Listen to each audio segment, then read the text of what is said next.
Hello, everybody, and welcome into the Smite Draft League. It's finals time, baby, here in the Unstoppable Division. I am DoctahShru, joined today by iNooblet himself for what should be a great game between these two teams, Seismic Shockwaves and Wild Inferno, in a best of 5 here, Noob. How you feeling going into this? I'm really excited for this one, Doc. We haven't got to see a lot of Unstoppable over this season, unfortunately. And this is our chance to see the best of the best in the very last set that there is for the season. It's best of 5. Wild Inferno, #1 seed, taking on Seismic Shockwaves, #2 seed. A lot of familiar players. I'm just excited to see what happens. Yeah, it should be a great one. And for these two teams, I mean, everything throughout the entirety of the season has been leading to this moment. All the pressure, everything has built up and is about to unleash. So we get to see all of that take place.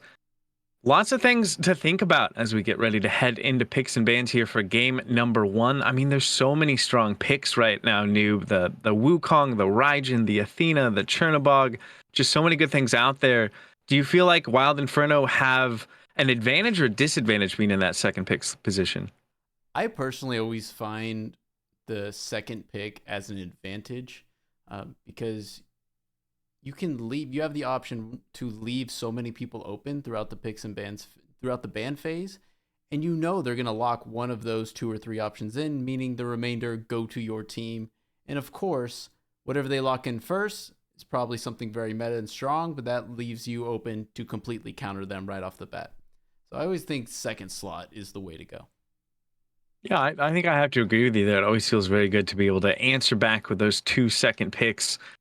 Bit of a chess game, picks and bans, especially in a best of 5 finals like this. We can, can see mini metas kind of develop between hotly contested picks between the teams. And then comfort plays a really big part into this as well at any level. And in the Unstoppable division, no different. If you're comfortable on a pick, doesn't really matter if they're meta, if you can just make it work, which could throw a wrench into some of these teams' plans.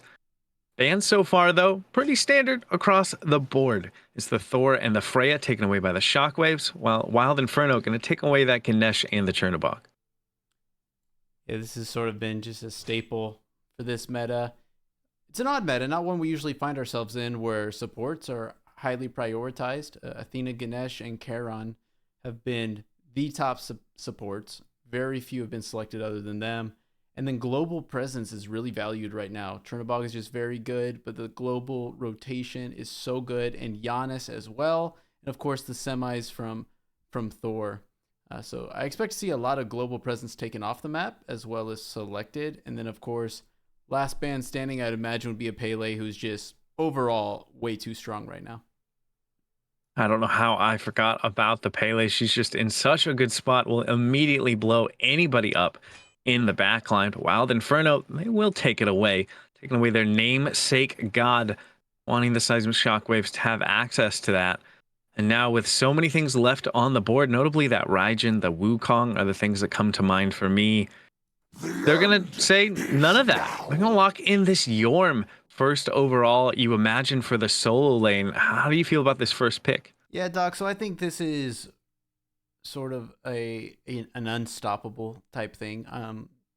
They are still very good players in Unstoppable, but it seems to be a lot of value on gods like Jormungandr, who are noted as being good in the upper divisions, but I feel like people understand how to play against them pretty strongly, so they're not prioritized. But Jormungandr is the type of support who can run a game, and if you have that available to you, you're going to lock that in a division like this. Yeah, he can just be so annoying to play against. Feels like he does so much damage. He has a lot of safety, a lot of initiation with that World Serpent ultimate. So I like this lock-in first overall, but it does leave things like the Wukong that we've been talking about left available in Wild Inferno.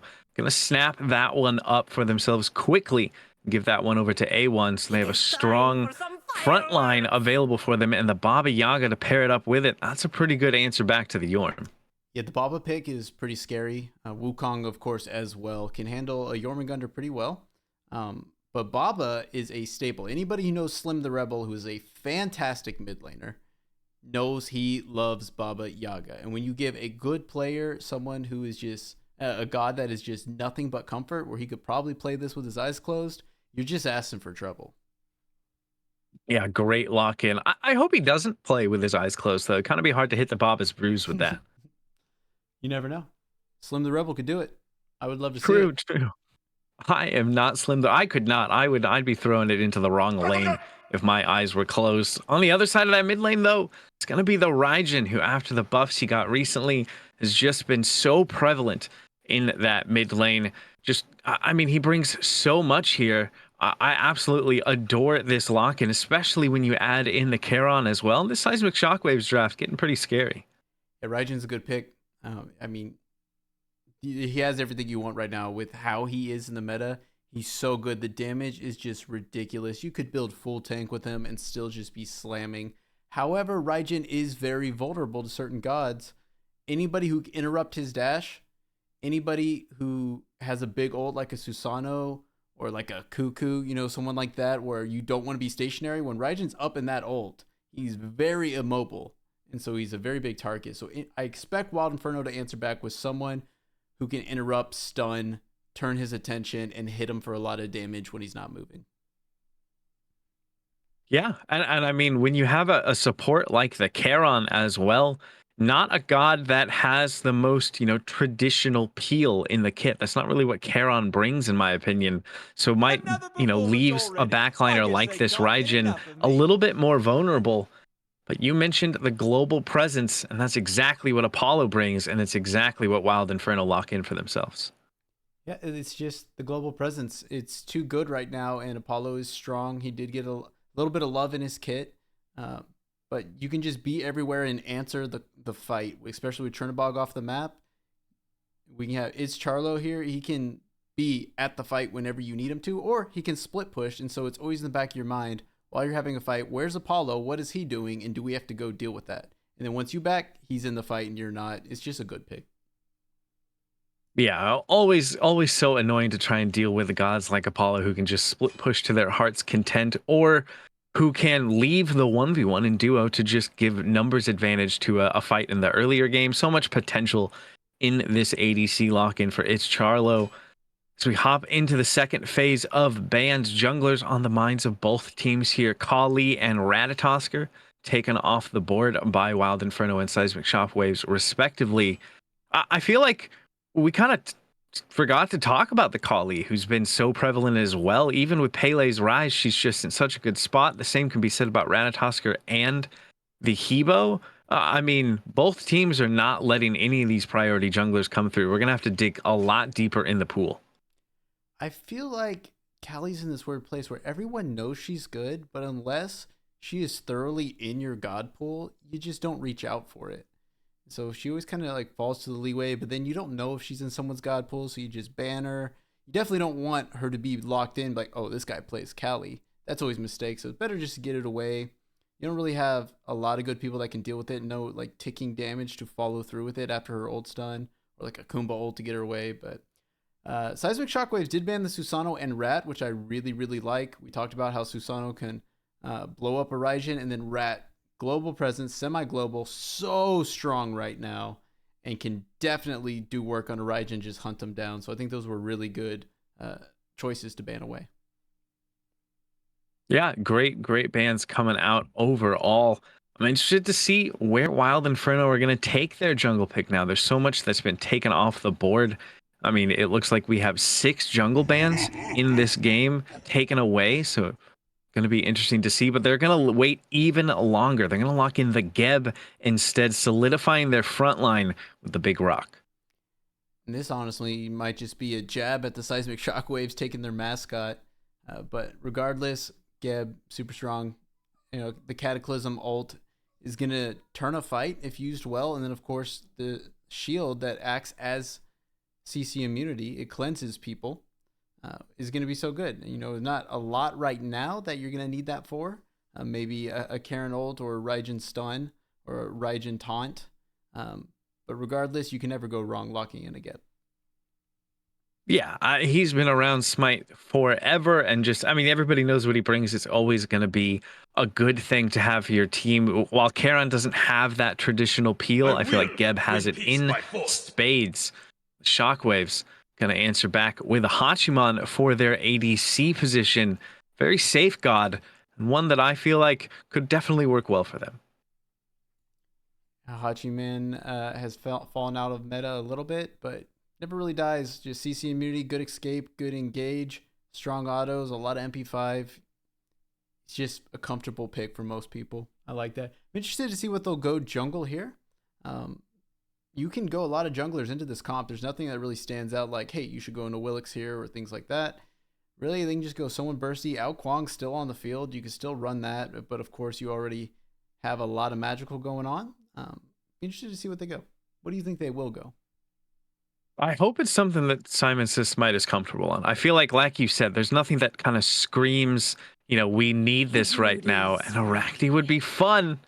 Arachne will be locked in. Forget everything I was going to say. I want them to go the Arachne. I'm so glad that they went this Arachne. She's just always such a good time to watch. And it's feast or famine with this pick, right? Either we're going to see Arachne just run the game from minute one, or it's going to be like the Arachne you see in your ranked game that just doesn't really do a whole lot. SimonSaysSmite's going to really have a chance to kind of show his stuff.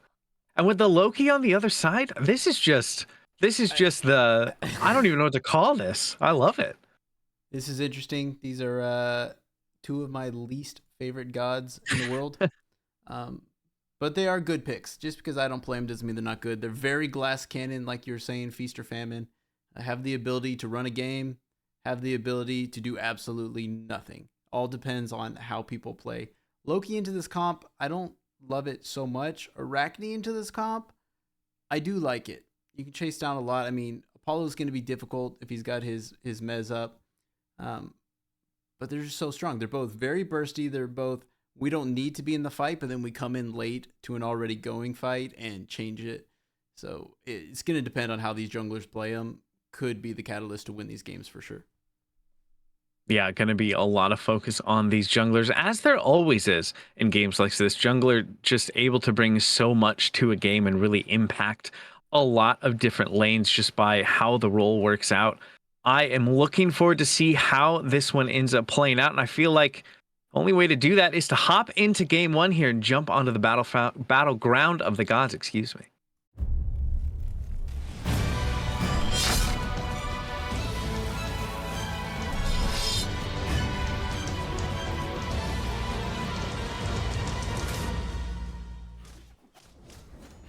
Welcome into game number one here in the Unstoppable Division Finals between the Seismic Shockwaves and Wild Inferno. We have an Arachne and a Loki in the same game, and no, this is not your 2 a.m. casual queues. This is for all the marbles. I am so pumped to see how this one works out. Both junglers taking a different approach in terms of starters, and I think, correct me if I'm wrong here, Noob, is that going to be a Vital Amplifier first item for SimonSaysSmite? I'm guessing it will be, and that's interesting. I mean, because I don't like Arachne very much, I don't play her very much, and so I'm not really hip with what's hot right now on her builds. I can see it working. Obviously, the heals that you're going to be getting when you're bursting people down.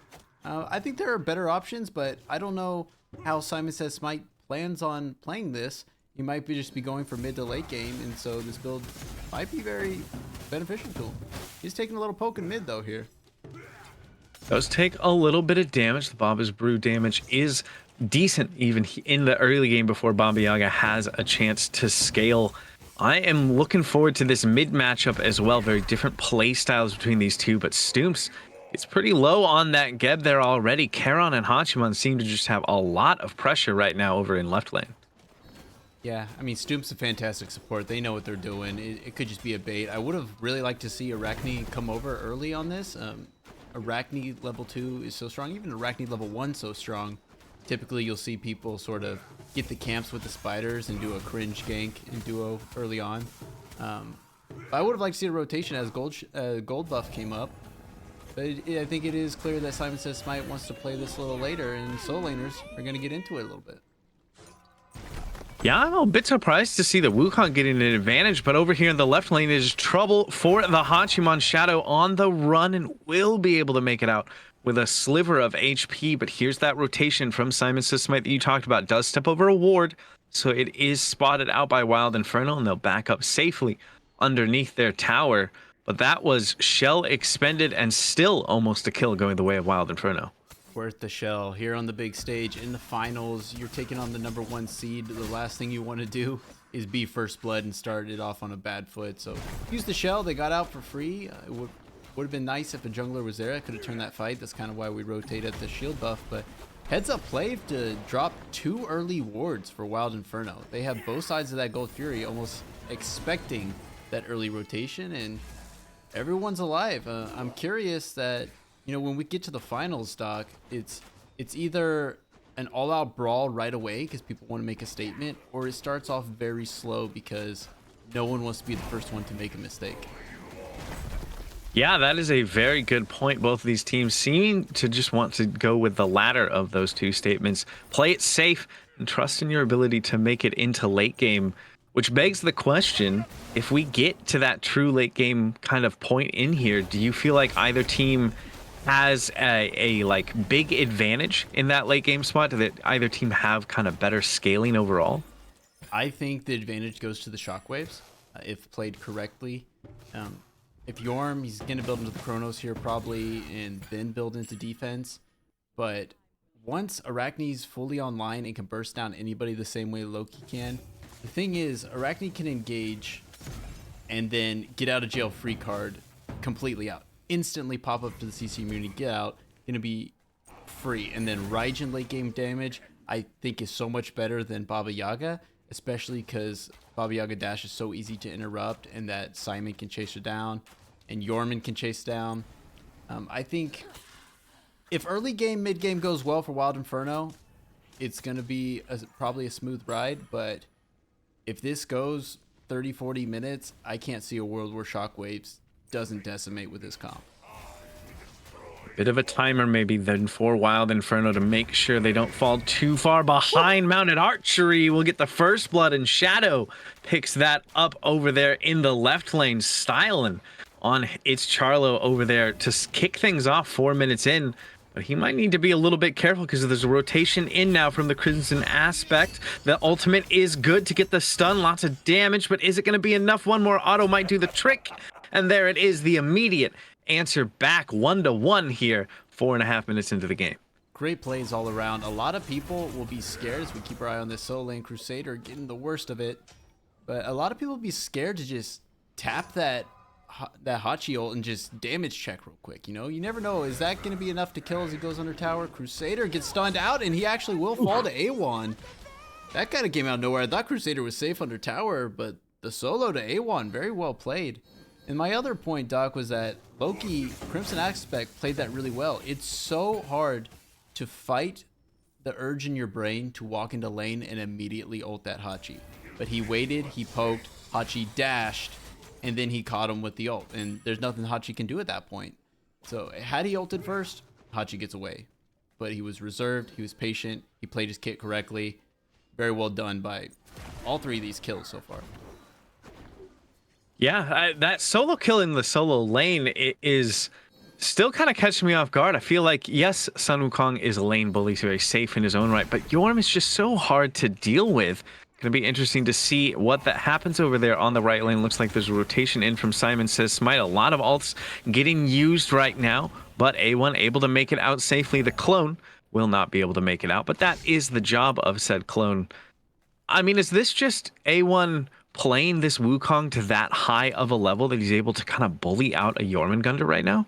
It's a little column A, a little column B. So, like I said, picks and bans, I think Wukong feels really good into Yorm. You know, you stun him out, he's going to take damage, and there's not a lot he can do, especially Wukong building tanky right now and Yorm building power. If Yorm doesn't have a good escape and Wukong has his kit up, it's going to go advantage Wukong. That being said, A1 is also just a really good player. We've seen him in higher divisions play solo very well. I think he can play a little support. He's a solid player. You match him up on a very strong meta god like Wukong, who's undeniably a very good solo laner right now, and advantage is just going to go Wild Inferno solo laner. Well, that has got to feel good for this Chaos side team, who, as we've talked about earlier, might need to make sure their foot is securely on the gas pedal. A shield buff gets looked at. Doesn't look like stooompzz is going to be able to do too much about it. Might try to steal it with the knockup, but will not be able to grab that one, at least this time around. 7 minutes into the game, gold in favor of the Seismic Shockwaves, just a little bit, even with the more kills going the way of the Wild Inferno. It seems like they're just able to farm up the map that much better. Could see a little bit of action in the dual lane, though, as TheCrimsonAspect is here on the Loki. Going to try and get some more damage onto the Hachiman. Not going to commit too much more, just a little bit of poke. And a whole lot not going on there. Charlo had a great mez on the Karen coming in. That was a macro play that might go under the radar a little bit. Baba Yaga didn't try to get out here. No one interrupted the dash, so fortunately he will get out. But that's smart. Oh, Karen coming across the map. That's going to be a fun one to watch. We haven't seen a lot of Karen. And just that wave going across the whole map, slowly catching you off guard. It's always fun.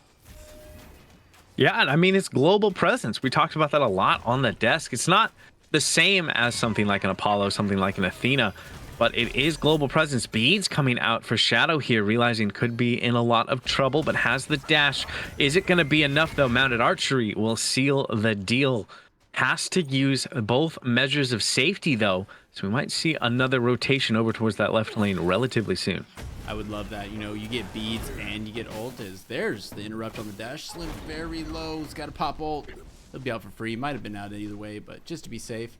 But that's huge. You get the beads, you get the ultimate, and Apollo didn't ult. stooompzz didn't ult. TheCrimsonAspect didn't ult. So, a few seconds here when Hachi gets back to lane, I expect to see that exact situation happen one more time. Yeah, Shadow going to need to be very careful for the next few minutes here, at least the next 120 seconds. Make sure until they have those beads up. You know, back to this mid lane. We saw a little bit of it right there, and it's drawing my eye because Slim the Rebel, it looks like they are going into that prophetic cloak, second item overall. Just makes it so hard for the enemy team to do anything because you have the safety of the home sweet home and the prophetic cloak.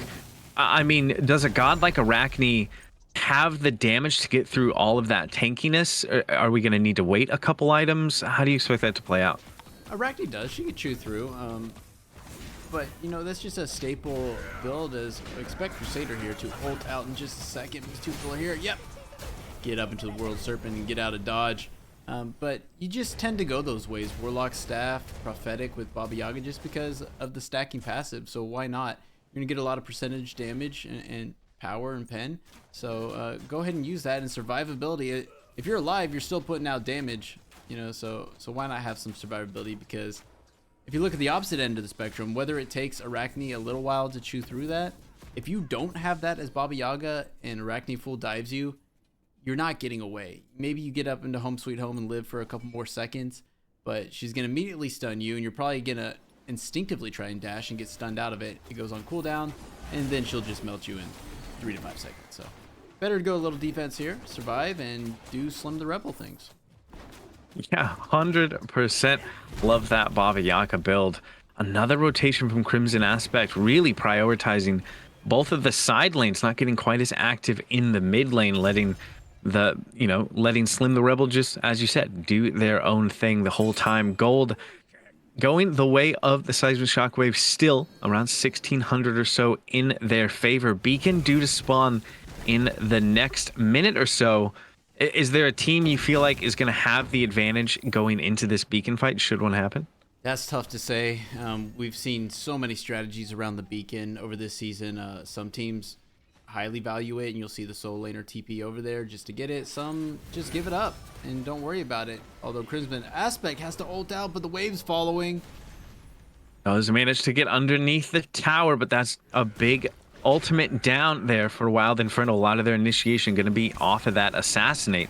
So getting that off the board, especially with Beacon spawning in the next 30 seconds, should the Shockwaves want to prioritize that, might give them a way in to try and win that team fight. Yeah, and just back to your question, I think, although I've been greatly in favor of the Shockwaves here, I think in a small location like the Stygian Beacon, I think advantage does go Wild Inferno.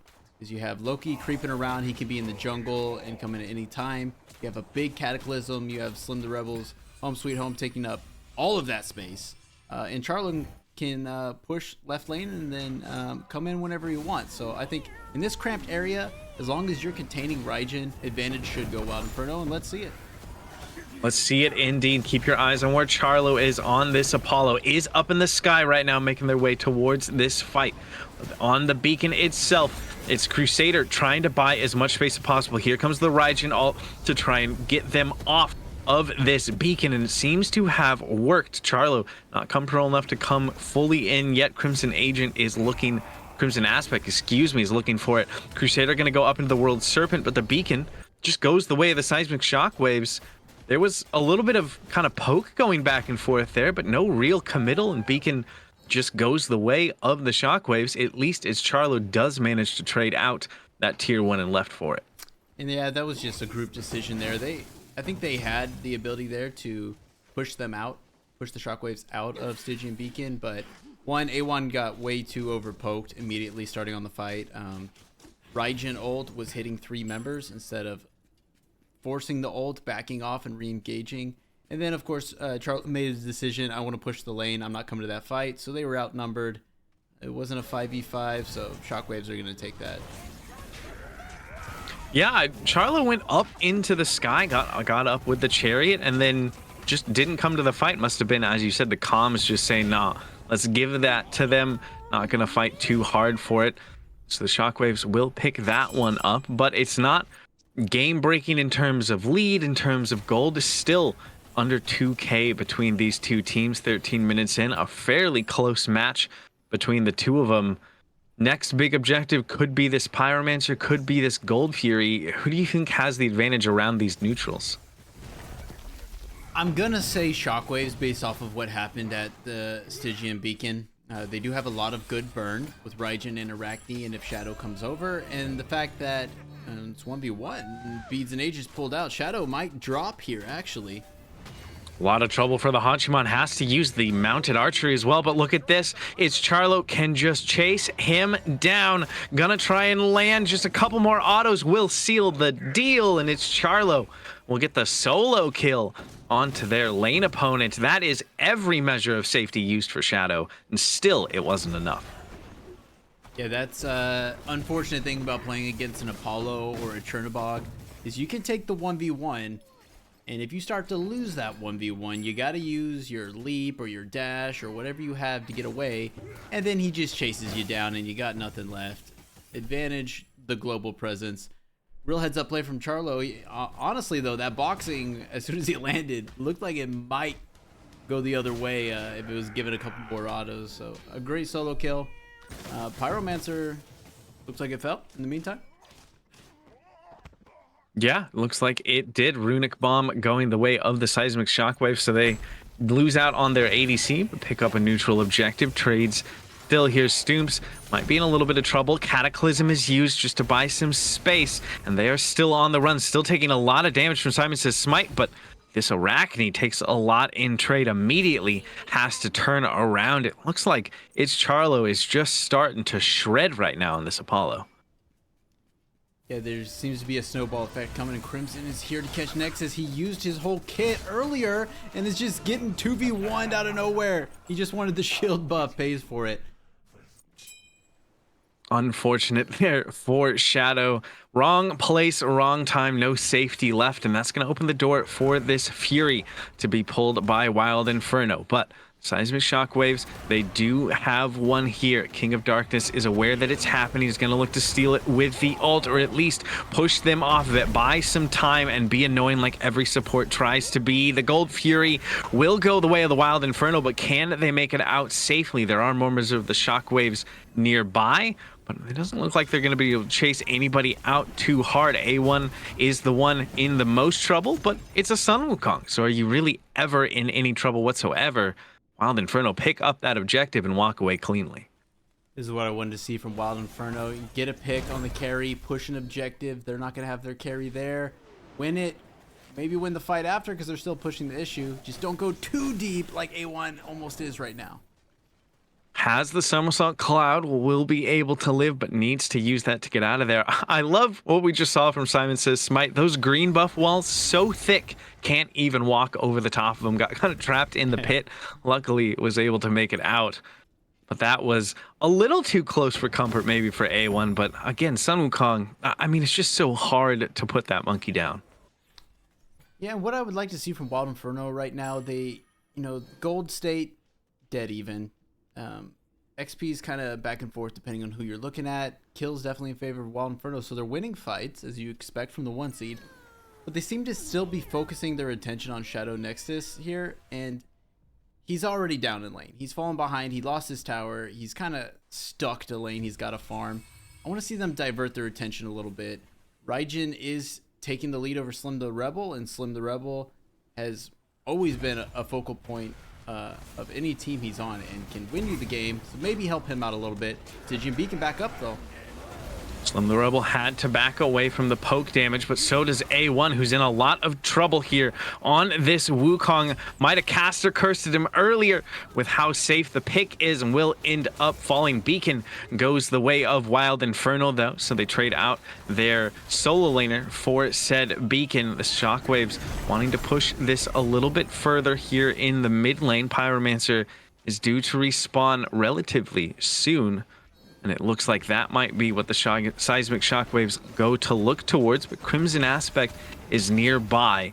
Might look to try and steal it away. Will push them off for the moment, as we get a bit of a Pyromancer dance instead of a Fire Giant dance. SimonSaysSmite has to use the ult as well and will back up, but decides to go in on TheCrimsonAspect. The assassinate is good, but the damage onto him is better. Cataclysm is huge to get out the jungler, and that might just spell the end of this for the moment. But A1 again wants to get aggressive. He's still chasing.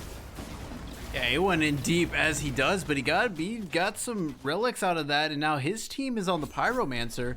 Kind of an all-over fight, good peel both ways. Charlo's kind of waiting in the distance, and now they're going to commit to it, and it is going to go the way of Wild Inferno when it probably shouldn't have, and the fight continues. Indeed, it does. Lots of damage onto many members of both teams. Low health bars across the board, but here comes the Taiko drums, and King of Darkness will scoop up that kill. Stoomps unable to make it out of there on the Geb, but does sacrifice their lives for that of their teammates. So usually job done if you are the support. Still not what you want to see. They pick up the Pyromancer, but they lose their support. Is that worth it? I mean, for gold, for fire, you always say yes, but pyro? I don't know if that was a genius play or a really lucky play from Seismic Shockwaves, because they started the fight. They committed quite a bit to the pyro. They got pushed out, and then they let Wild Inferno take charge of the pyro, and then came back in, said, go ahead, take pyro, and then just decimated his Crusader, gets the kill onto A1. A1 started this game so strong, now in a bit of trouble. They seem to have been moving their focus over to him. He might have to back off a little bit. Shift gears down a little bit because Oni Fury's up. And your team's going to try and get it, but they don't have a solo laner. They are going to still go for it, though, without their Wukong already burning it to right around half HP. Doesn't look like the Shockwaves are getting too aggressive, but as I say that, it's just going to be the ult in from the support, and the Shockwaves steal it away and get a kill. Huge from this Shockwaves mid laner here, able to steal that, find a kill. I mean, that's just, you couldn't ask for more. Now that for sure is not worth. You lose the gold, it's an Oni, and you lose your support. Like, if Stoomps dies there for the Oni and you get pressure in lane, and you got Pyro Bomb, you can make some stuff happen. But losing both of those, you've just taken the momentum and you've just shifted it right back in favor of Seismic Shockwaves. And look at the charts here. 5k experience up for Shockwaves, 3k gold. Not a death sentence. All that can change in the blink of an eye with a couple towers and a one fight, but that was a big moment for the Shockwaves, I'd say, in this set. Yeah, that's one of those times, especially in a final set, where you got to make sure that your mentals are staying strong. Don't let things like that get to you, especially when they are 3-man rotating over towards the left-hand side. ItzCharlo does have the ultimate and will make it up into the air. That could have been trouble, but once again, the global presence that Apollo provides, just doing so much, even looking to get a little bit aggressive, get some poke damage onto Crusader. Team is rotating into this right jungle, though. I thought for a second they were going to go to the Fire Giant. That would have been quite a spicy call. Yeah, I don't know if they should do that. They're postured for it, but Arachne's pushing down left. Charlo already ulted out. Go for this, you're just snowballing bad decisions, right? Maybe you get it, but you're certainly less likely to win the fight that's going to occur after you get Fire Giant. So I don't think it's smart to do that. Try and get a pick while Arachne's not there. Crusader in trouble here. He does have ult, but try and get something to make it worth your whole team being over here and losing your T2 on left. Yeah, because it looks like that is exactly what might happen. This T2 in a lot of trouble. The spiders can help tank up the tower, but teleport is available. And look, TheCrimsonAspect is here too. SimonSaysSmite has to use the alt crawl along those webs to make it out of here, but Loki is quick. Oh, what a blink coming out from the spider. Great plays out of SimonSaysSmite to make it out of there alive. That was beautiful. I was waiting for the patience on the Loki ult, but SimonSaysSmite was too good. He was ready for it as much as we were and had that blink, got out of dodge. Loki is creeping on the Shadow Nexus here. It has been a favorite target of his lately. A1's in there, putting out some good pokes. Stygian started up.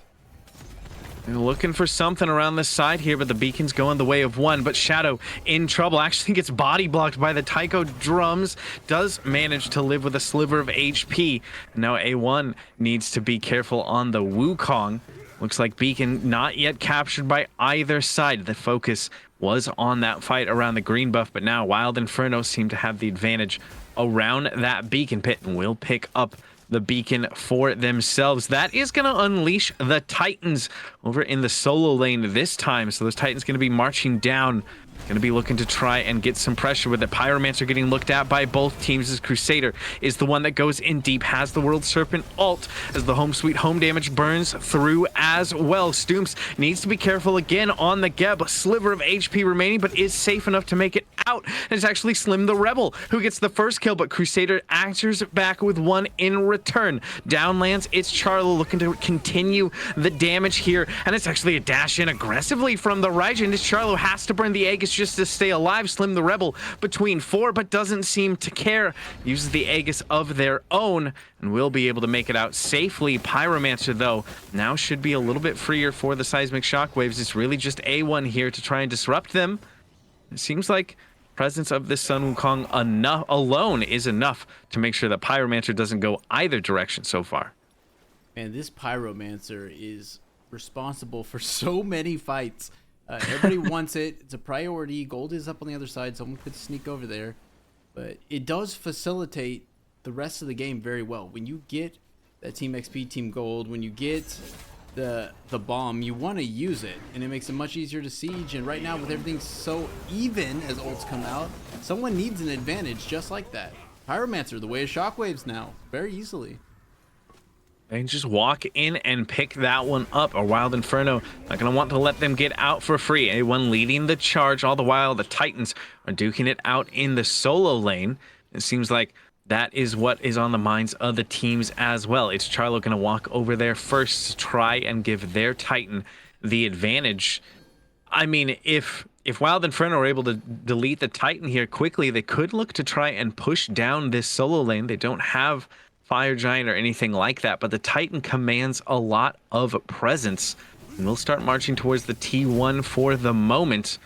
I don't know if Wild Inferno are going to want to truly siege, because as you mentioned, this game is still relatively even here between the two of them, and if anything, Seismic Shockwaves are the ones with the lead, and it doesn't look like the Titan's going to amount to anything. All of that buildup is for it to die to the tower. And they're going to look at a re-engage here, at least push the issue. Wild Inferno trying to get out of dodge. Something's very curious about this game where it feels like Shockwaves keeps getting the better of the fights and the objectives, but it still feels like Wild Inferno is the one setting the tempo for the game. It's like they're in the driver's seat. They're saying, hey, look at us. We're at Pyromancer now. Let's do this. And I don't know if that comes down to just confidence in the team that they can turn this around in one fight, or if it comes down to being the #1 seed and not used to being not in charge of a game, not necessarily knowing that, hey, let them take the reins for a second, let's slow it down, let's get back up to speed, and then engage on our own terms. That looks better for us. And we do have a pause coming out real quick. Yeah, it looks like, I mean, Seismic Shockwaves have just, they've shown that they can counterpunch very well. But, you know, it's like anytime, as you mentioned, Wild Inferno kick things off, trying to pull an objective, trying to be the ones to initiate a fight, the Shockwaves have an answer back for that aggression, for that initiation. And so I think I agree with you. Wild Inferno need to switch up their play style, shift gears, as you mentioned earlier, because now it's a 4K lead for the Shockwaves. And that's still, not game over yet, especially 27 minutes in, but it's growing. And at some point, it is going to be just insurmountable. And I don't want to say that that's what Wild Inferno has to do in this game state, that they have to shift it down a gear, just because we haven't got to see a lot of unstoppable games this season. I'm very familiar with players like Slim the Rebel, and whatever they've been doing this season has been working. They've been dominating unstoppable. And I have a suspicion that Slim the Rebel and TheCrimsonAspect and A1 and stooompzz, they all have a similar mentality to me, where if I'm in a ranked game and my team is down, I don't care if it's down 40 kills and 40k gold, I'm 100% playing like I'm not down 10 levels, you know what I mean? And that might just be where they're at. SimonSaysSmite goes in on Slim the Rebel here. Oh, that's so much damage onto the Baba Yaga. Has to use the Aegis, but the up-down is enough to get the kill. Meanwhile, stooompzz falls to the hands of shadowknexsestus.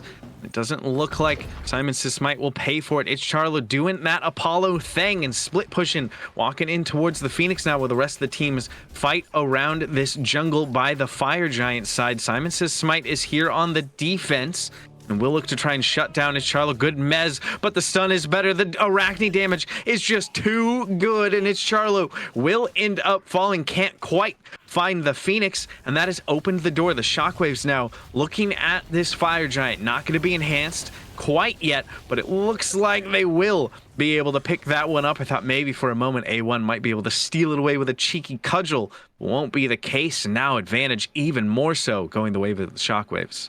And it looks like SimonSaysSmite is looking for a little bit more here on the TheCrimsonAspect. Might not find him, but that was just Apollo things, and that was just Arachne things, man. And that answers your question, Doc. Can Arachne chew through Baba Yaga defense? It's like it wasn't even there. It was barely an inconvenience to even use the ult, and now a Phoenix Siege.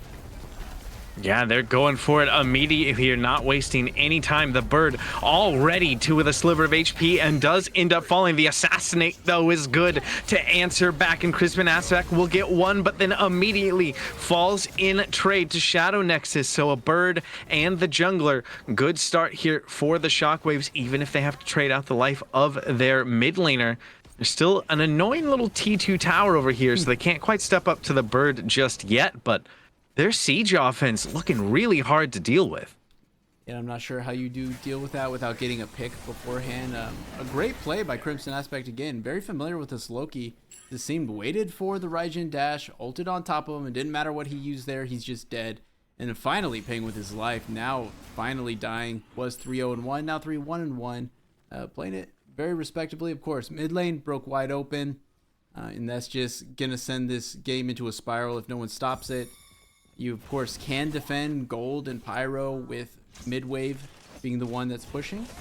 But we'll have to see what the call is, and if they want to now take a back seat and hold base, or if they want to try these objectives. And Smite Pause League happens one more time. Yeah, a lot of interesting things to keep your eye on here. And I mean, we were talking about how the gold lead wasn't that big of a deal for a while. Blink if you miss it, it's about 10k now in the lead for the Seismic Shockwaves. They got that Fire Giant. They successfully did that siege, picked up a Pyromancer, and their lead has just gotten so much further ahead now. It's just going to be very challenging for the Wild Inferno on this next defense. As you mentioned, they do have that kind of, boon, if it can be a boon, of having a bird down, of it being in the mid lane, but they'll lose the Fury. They're going to lose this beacon. That's not what's important. What's important is keeping that Titan alive. I mean, who are you trying to play through here on the siege defense? Is it Slim the Rebel with that clear from a distance? I think it is mostly Slim, but my eyes are going to be on stooompzz for this, because a Cataclysm is going to be what either wins or loses the siege defense. It's got to be at the right time. Can't be too early. Can't be too late. And you got to make sure you know what is up. And if you're taking relics, or if you're taking advantage of relics already being down, And then a lot's going to come on Crimson Aspect. Can you go around the back? Because you're not doing any good standing toe-to-toe as a Loki right here. Can you go around and get a pick and change the numbers in favor of your team so that Slim the Rebel can come in and do stuff? But if Cataclysm isn't there, if there's no pick, Baba is just going to try and put out some damage and maybe take 25% of some health bars, but it's not going to stop the siege. Only fire waves in mid are something that Wild Inferno are going to have to worry about as well. SimonSaysSmite on his own over here, but does have the ultimate to try and make it out.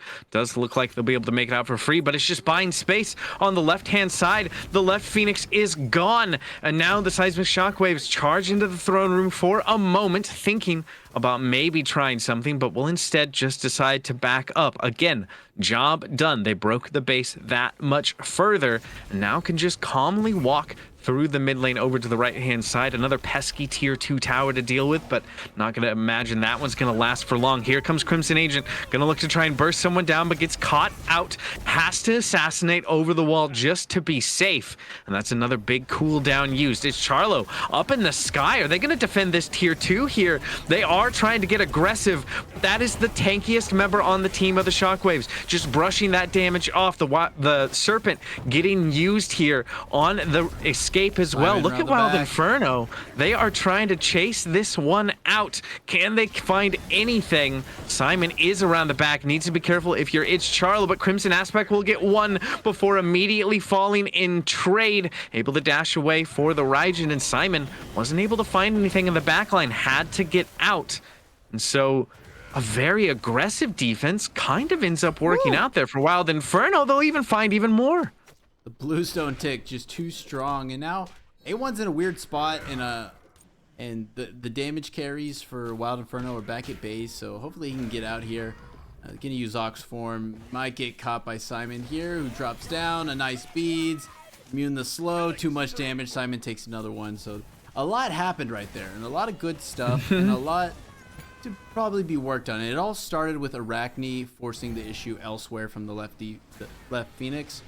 So SimonSaysSmite can take a Phoenix easily. So you have to commit someone to it, and that's the entire idea with a 4-1 split is someone come over here, and then I bet my 4 now has the advantage because we have fire. You just lost something big to come deal with me. It was the right idea to go deal with Simon. Wrong execution because they sent 3 people, leaving 2 people to defend a 2v4 Phoenix. It had no chance. It's very hard to kill an Arachne with the get out of jail free card.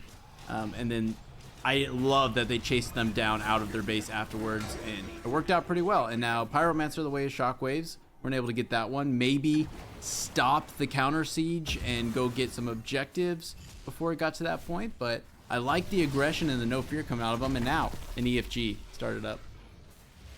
Yeah, it kind of feels like you have to try and contest this if you're Wild Inferno. This is going to be so important.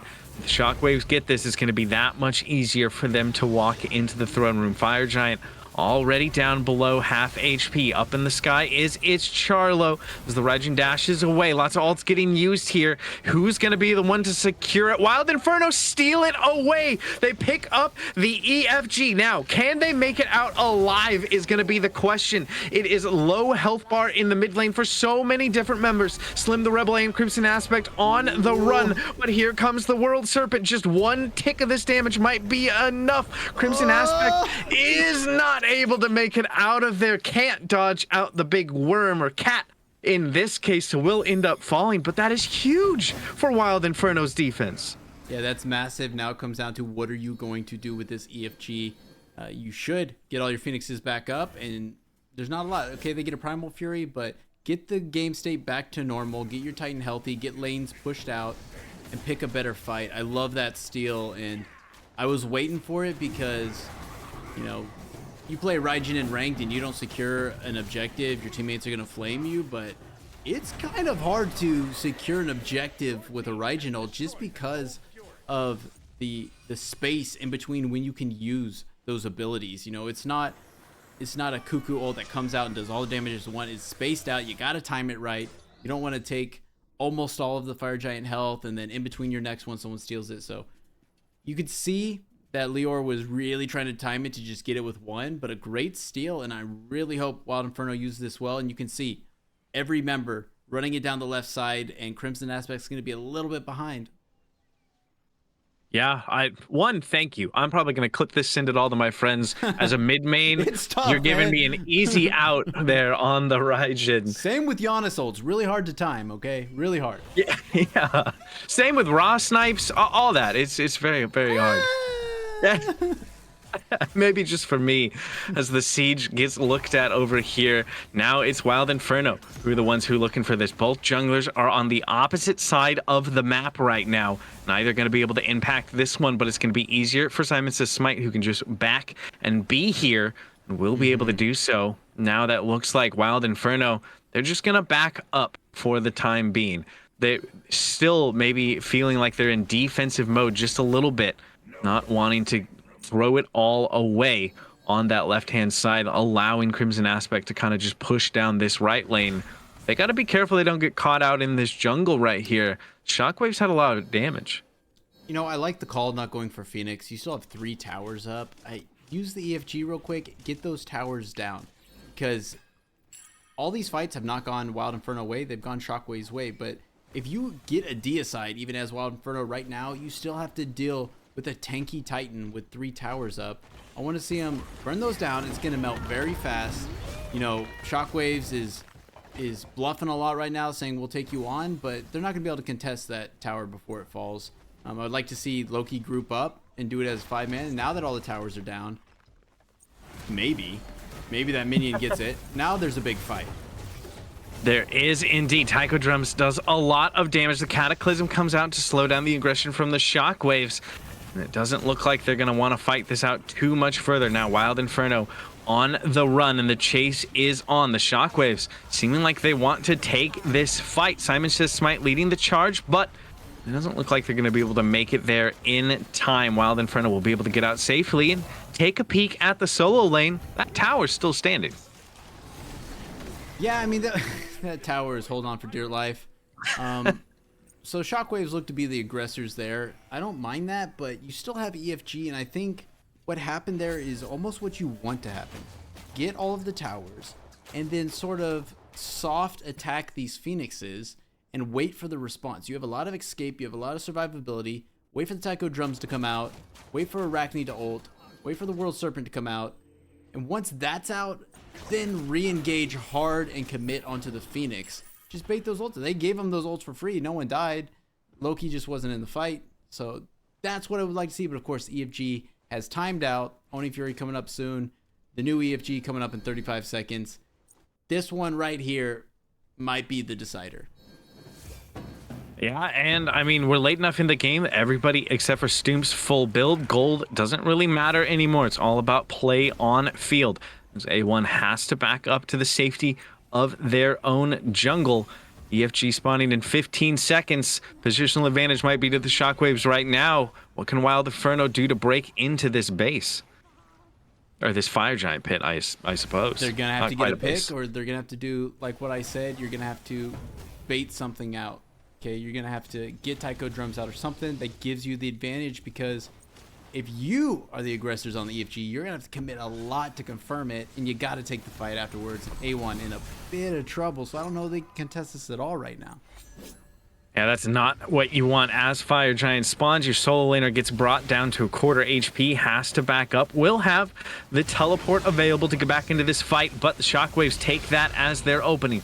They pull this EFG 40 minutes into this game 1, and they're going to look to burn it down. It's low already. Can anybody from Wild Inferno realistically get in here? No. Seismic Shockwaves will secure that EFG for themselves. In the back line, it's CrimsonAspect in a lot of trouble and can't make it away. Will end up falling, and that is disaster now for Wild Inferno. They need to make sure they can make it out of this jungle safely, or it could just be the game. ItzCharlo can't. Will end up falling, and this is exactly what the Shockwaves were looking for, especially with Stoompzz low as well. Use the Cataclysm. I mean, is this just game over, noob? I would like to think so. 2 dead, a lot committed, no Cataclysm, not a lot of relics, but A1's buying a lot of time here, and if you don't siege soon, you're gonna have a lot of trouble sieging Titan. But I think this should be it. There goes Bomb, middle Phoenix down. Nexus has got to live here. and he's got massive Wukong on him right now. Needs to be careful. A1 doing so much right now to try and keep their team in this game, but still Seismic Shockwaves are 5 strong with EFG. The walk into the left side Phoenix, and where did it go? Absolutely deleted, but Shadow takes a lot of damage from Slim the Rebel, and look at this, Wild Inferno again getting aggressive, taking the fight outside of their base. The World Serpent forced there, as it is a little bit of a low health bar for Crusader, but able to back away, and this game's still going. I thought it was just over, but Wild Inferno do enough to extend it that much further. They may be 3 Phoenixes down, and now that's going to be Oni, Fire Waves, and all 3 waves. They're still alive, but I feel like they're on their last legs here. This is tough, and Wild Inferno is coming down. Honestly, it was the right call. Get all the Phoenixes, because if you siege there, you know, Slim the Rebel's still up. He still has the ability to get some kills as ItzCharlo flies in, and that's what I'm worried about. If you die there, as Simon gets one in the middle of 4, and ItzCharlo returns it, this is what would happen. It's 45 minutes in, 70-second timers. If you die, you are giving the advantage to Wild Inferno hands down. Well, A1 in a lot of trouble. Lots of ults getting used. All the while, minions pouring into the base of Wild Inferno. They need to win this fight, and they need to win this fight quickly if they're going to turn this game around. Liore in a lot of trouble, has the Aegis, but will get popped by Crimson, who's now on the run themselves. The extended auto's just barely not enough to get that kill. This is so back and forth, but look, it's Oni Fire Waves in the base. Wild Inferno, they need to make sure their Titan stays alive, but they can't stay alive themselves. Oh, no. ItzCharlo falls to Crusader, and no one except A1 can make it back to base in time. The Titan has a sliver of HP, and there's only 3 people left alive for Wild Inferno. I mean, you run Shockwaves. This down. You got to run it down. That's so unfortunate. It was the right call. It was just you had to commit to something. A1 went fully in. He said, "Let's get it, boys. We're gonna end this right now." Everybody else kind of half stepped in, half stepped out, and then he had to get out, and now they're walking into throne room. They can just walk in, or at least attempt to. Again, the aggression taking place outside of the throne room, because if anybody makes it in, then the Titan is just going to die. Cataclysm gets the beads, Aegis out of Shadow, who does end up falling, and it was reset. It healed up. The Titan almost at half HP. Oh no, Wild Inferno are somehow making this work. Crimson is getting aggressive in the left lane as well, but that's a tanky Charon. Not going to be able to find the kill. How are they still in this game, Noob? It's just fear of commitment, dog. The same thing that Wild Inferno did. Shockwaves did. If you're going into that throne room to a 2 HP Titan, you're going into that throne room. You're not stopping at Phoenix. You're not punching someone in the face. You're going in and you either win the game or you die right there. The reset is so tough because now you can't just dive it. Now they have time to fight you off if you come into that room. That being said, Shockwave's still in a great spot and Fireman is still pouring in. Someone better deal with that. EFG will be up in 50 seconds. Wild Inferno can't really contest it until these Phoenixes come up, which only the right one's even a little bit close. You got to push out these waves and get to a state where you can say, we turtle base or we go all in on this EFG. But right now, despite how that turned out, advantage still Shockwaves, and then the Titan is leaving. The Titan's leaving base again.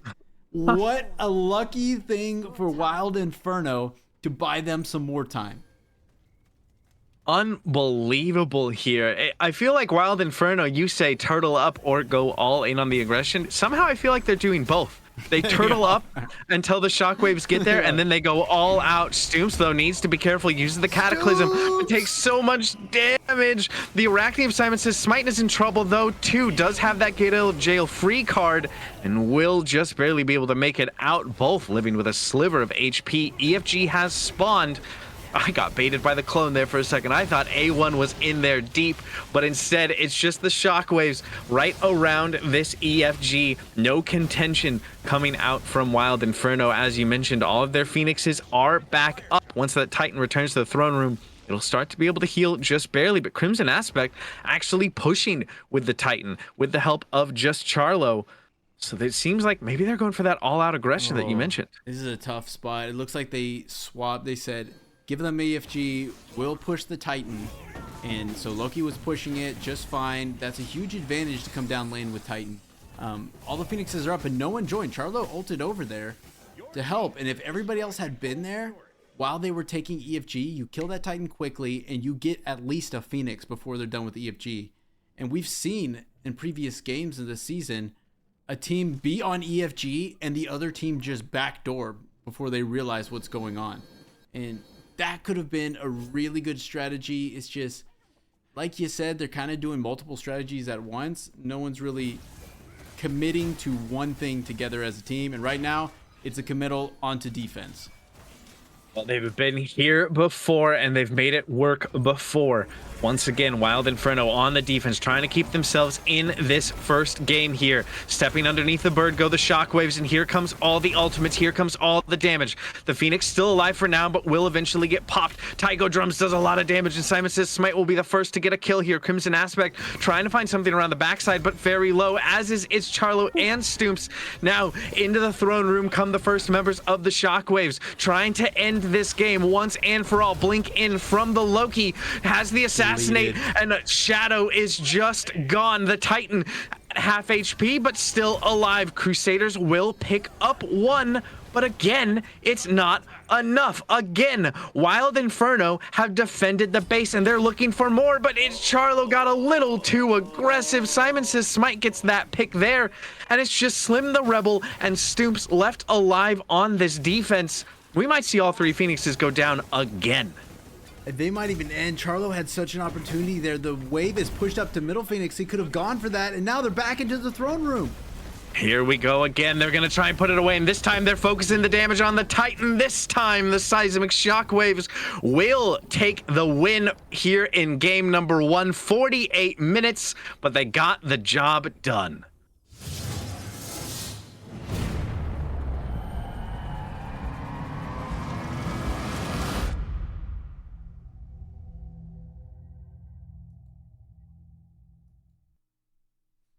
Wow.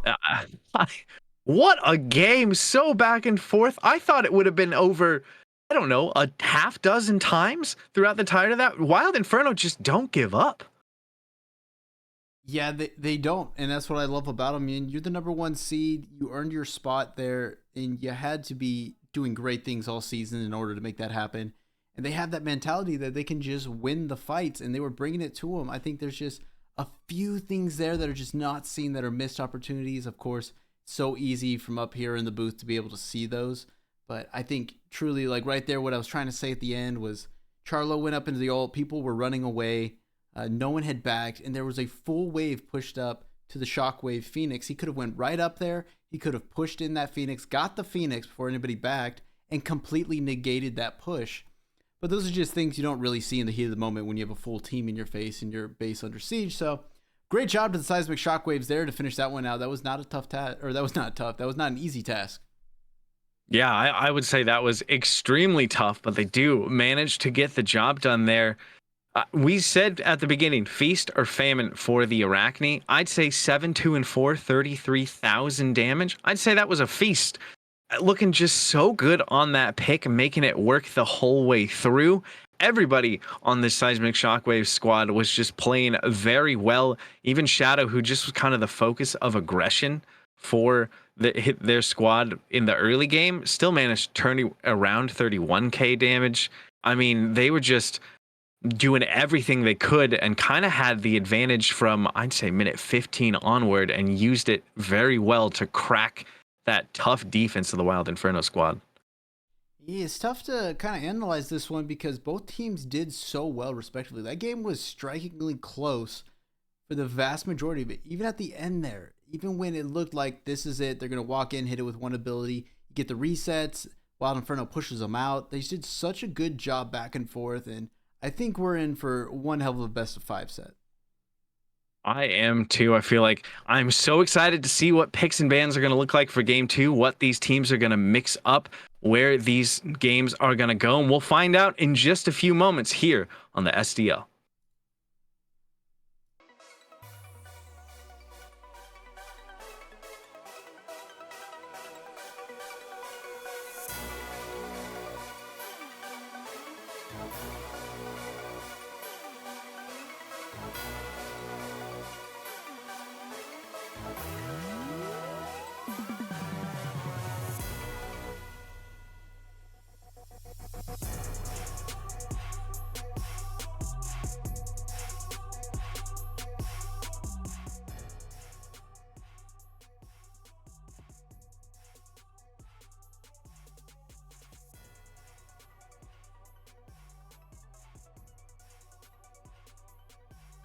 Hello, everybody, and welcome back to the Smite Draft League Unstoppable Finals here.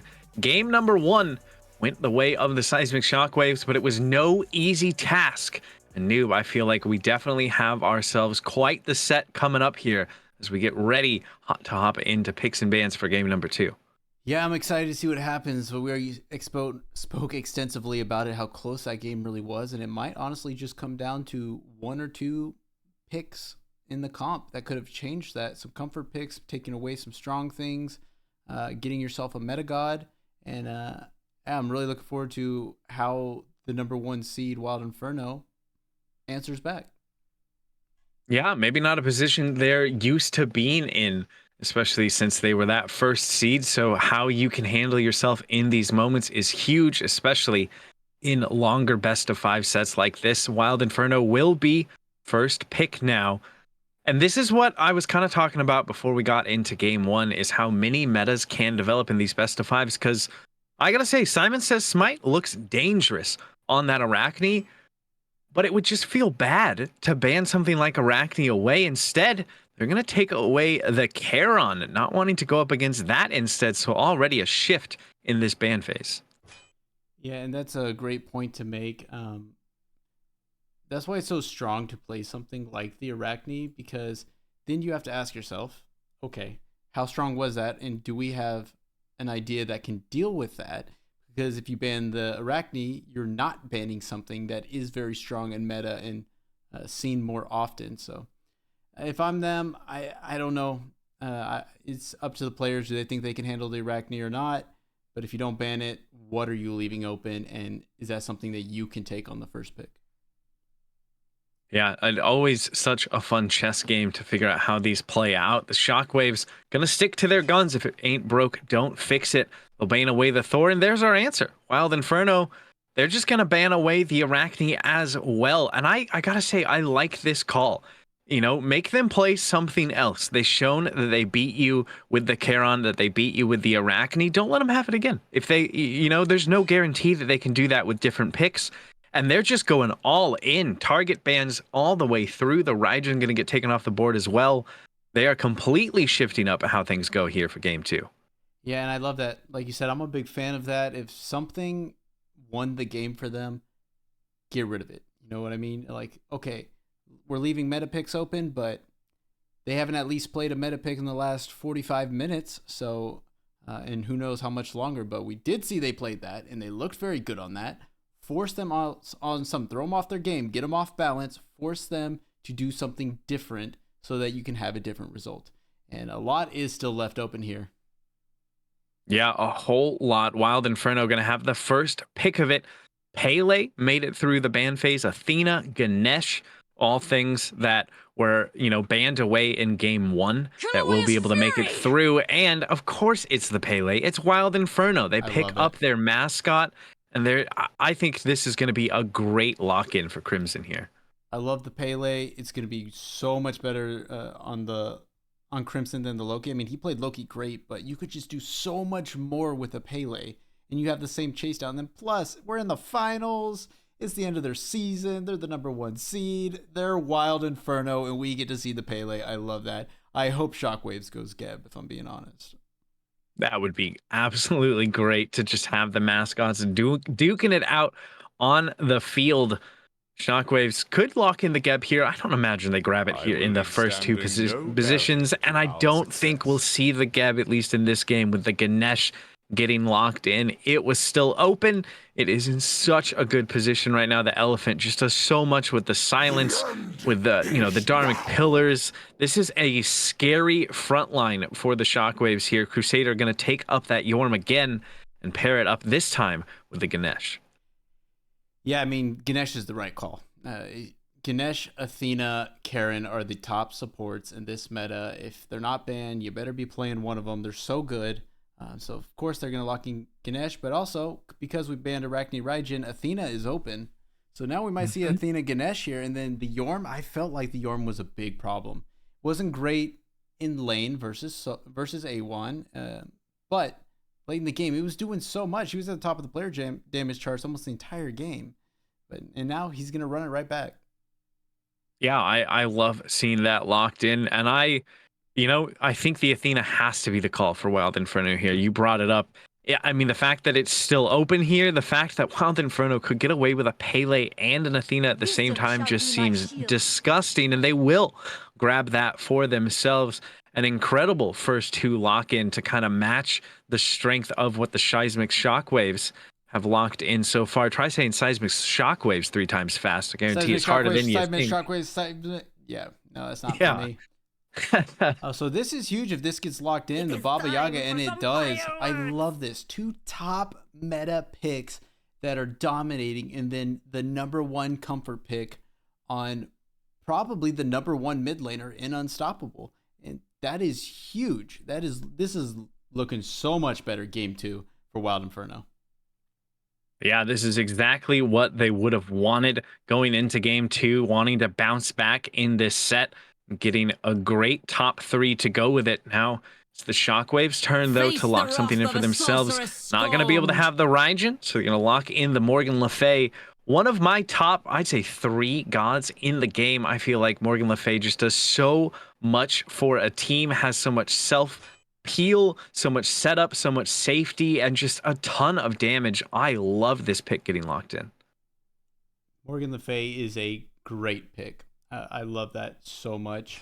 If I'm playing in a competitive game, I'm slamming Giannis if it's available. If Giannis is taken, I'm slamming Morgan Le Fay or Agni. Morgan Le Fay, and especially in this meta, you build the cooldown, you build the movement speed, and late game, like if you're building her like Giannis, man, you're so fast and you have so much self peel, which is so important for these games where these junglers are just diving you, that you can just get everybody off of you and get a couple kills and reset and you're fine. So I love the Morgan Le Fay pick. It's really strong right now.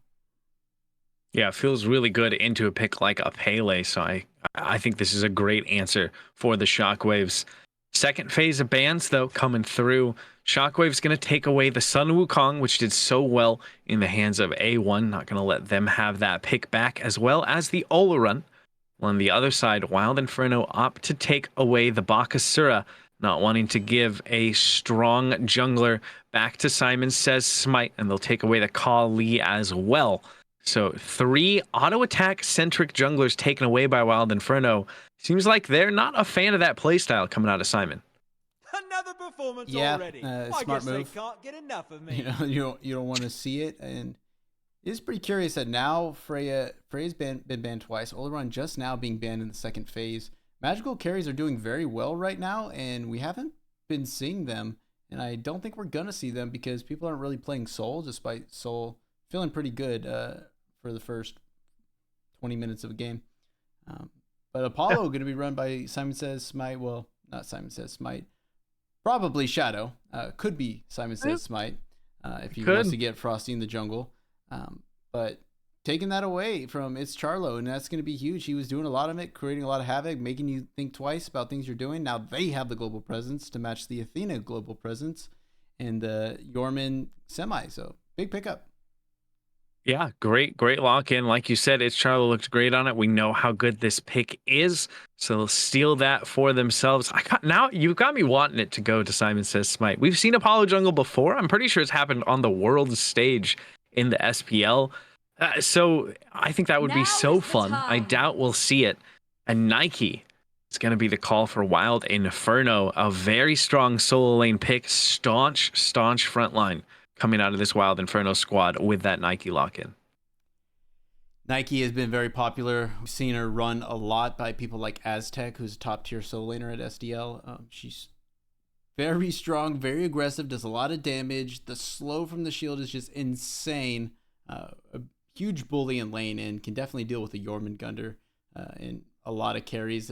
Not so much with the Morgan Le Fay because of the CC immunity. Same with Apollo, but a solid lock-in if you're not going Wukong. My only thing is Nike has a lot of struggles into certain particular gods, and a jungler that comes to mind is a Wheelish who's open, and the Shockwaves still need to lock in that pick. So it could be a good counter matchup if that's the way they decide to go. Baba Yaga also has a leap that could get taken advantage of. We'll wait and see what that is. Wild Inferno will round out their draft, though, with the Hachiman. So we're just swapping ADCs Yeah, here. just swap them up. You took mine, I'll take yours. We'll see what each other can do. I like the Awilix call. Now, this is pre-Awilix buff that just dropped not too long ago, but Awilix has always been strong and always is very strong and would fit really nicely into Seismic Shockwaves. You have a knockup on all 4 gods that are currently locked in. You have a leap on 2 of the gods that are locked in for Wild Inferno. It would play so beautifully, but a lot of people just not slamming Awilix as much as they should. So I don't know that we would see it here, but I would love to see that from the Shockwaves. It'd be a very smart move. I have to find out. They're taking their time, the Shockwaves are, to figure out what they want to lock in for their jungle role. There is still that world where we see an ADC lock in. I was pushing for it. I was pulling for it, but not probably going to be the case. The Bastet is hovered, and the Bastet is locked in for SimonSaysSmite, rounding out this Shockwaves draft with a lot of burst damage and just annoyance out of a Bastet. I mean, she jumps on you, you try to do something, throw an ability. Oh, she's just back to where she was before. I like this pick for the Shockwaves to round out their 5. Yeah, Bastet plays well here because there's no one that can really lock Bastet down when she leaps in other than Athena. So Athena's going to have to hold taunt. Bastet leaps in, you taunt her in. If you put a few points into your taunt, she's going to be there longer than her reset on her leap. But everybody else, the carries, not a lot to deal with Bastet if she comes in. So it's going to play well. And he can, Simon Says can play it just like he was playing the Arachne, where he kind of sits on the outskirts, dives in, gets out for free. And now with a massive CC immune pull that comes in. So I don't mind the Bastet. I would have liked a Willix. I would have liked it a lot, or Apollo Jungle, but I think this is a good lock. I think both teams have locked in very strong 5-man drafts overall, and I'm having a hard time trying to decide who I feel like got the advantage. Before we hop into game 2 here, Noob, I'm gonna put you on the spot. Do you feel like the Shockwaves drafted enough to give them the 2-0, or does Wild Inferno drafted enough to kind of pull themselves back in and make it 1-1? The top half of picks and bans, I would say 1000% won by Wild Inferno. And then they waited to counter Wild Inferno with the second half of bans, put them on something else. I don't love the Hachiman pick, but it can work. And I think now combined with the totality of Morgan Le Fay, Bastet causing havoc, Ganesh there to hit everybody out of their channeling and their dashes, I think I'm edging towards Shockwaves again, but I really, really like what Wild Inferno have done in this second draft. Well, let's find out and hop into game 2 here between Wild Inferno and the Seismic Shockwaves.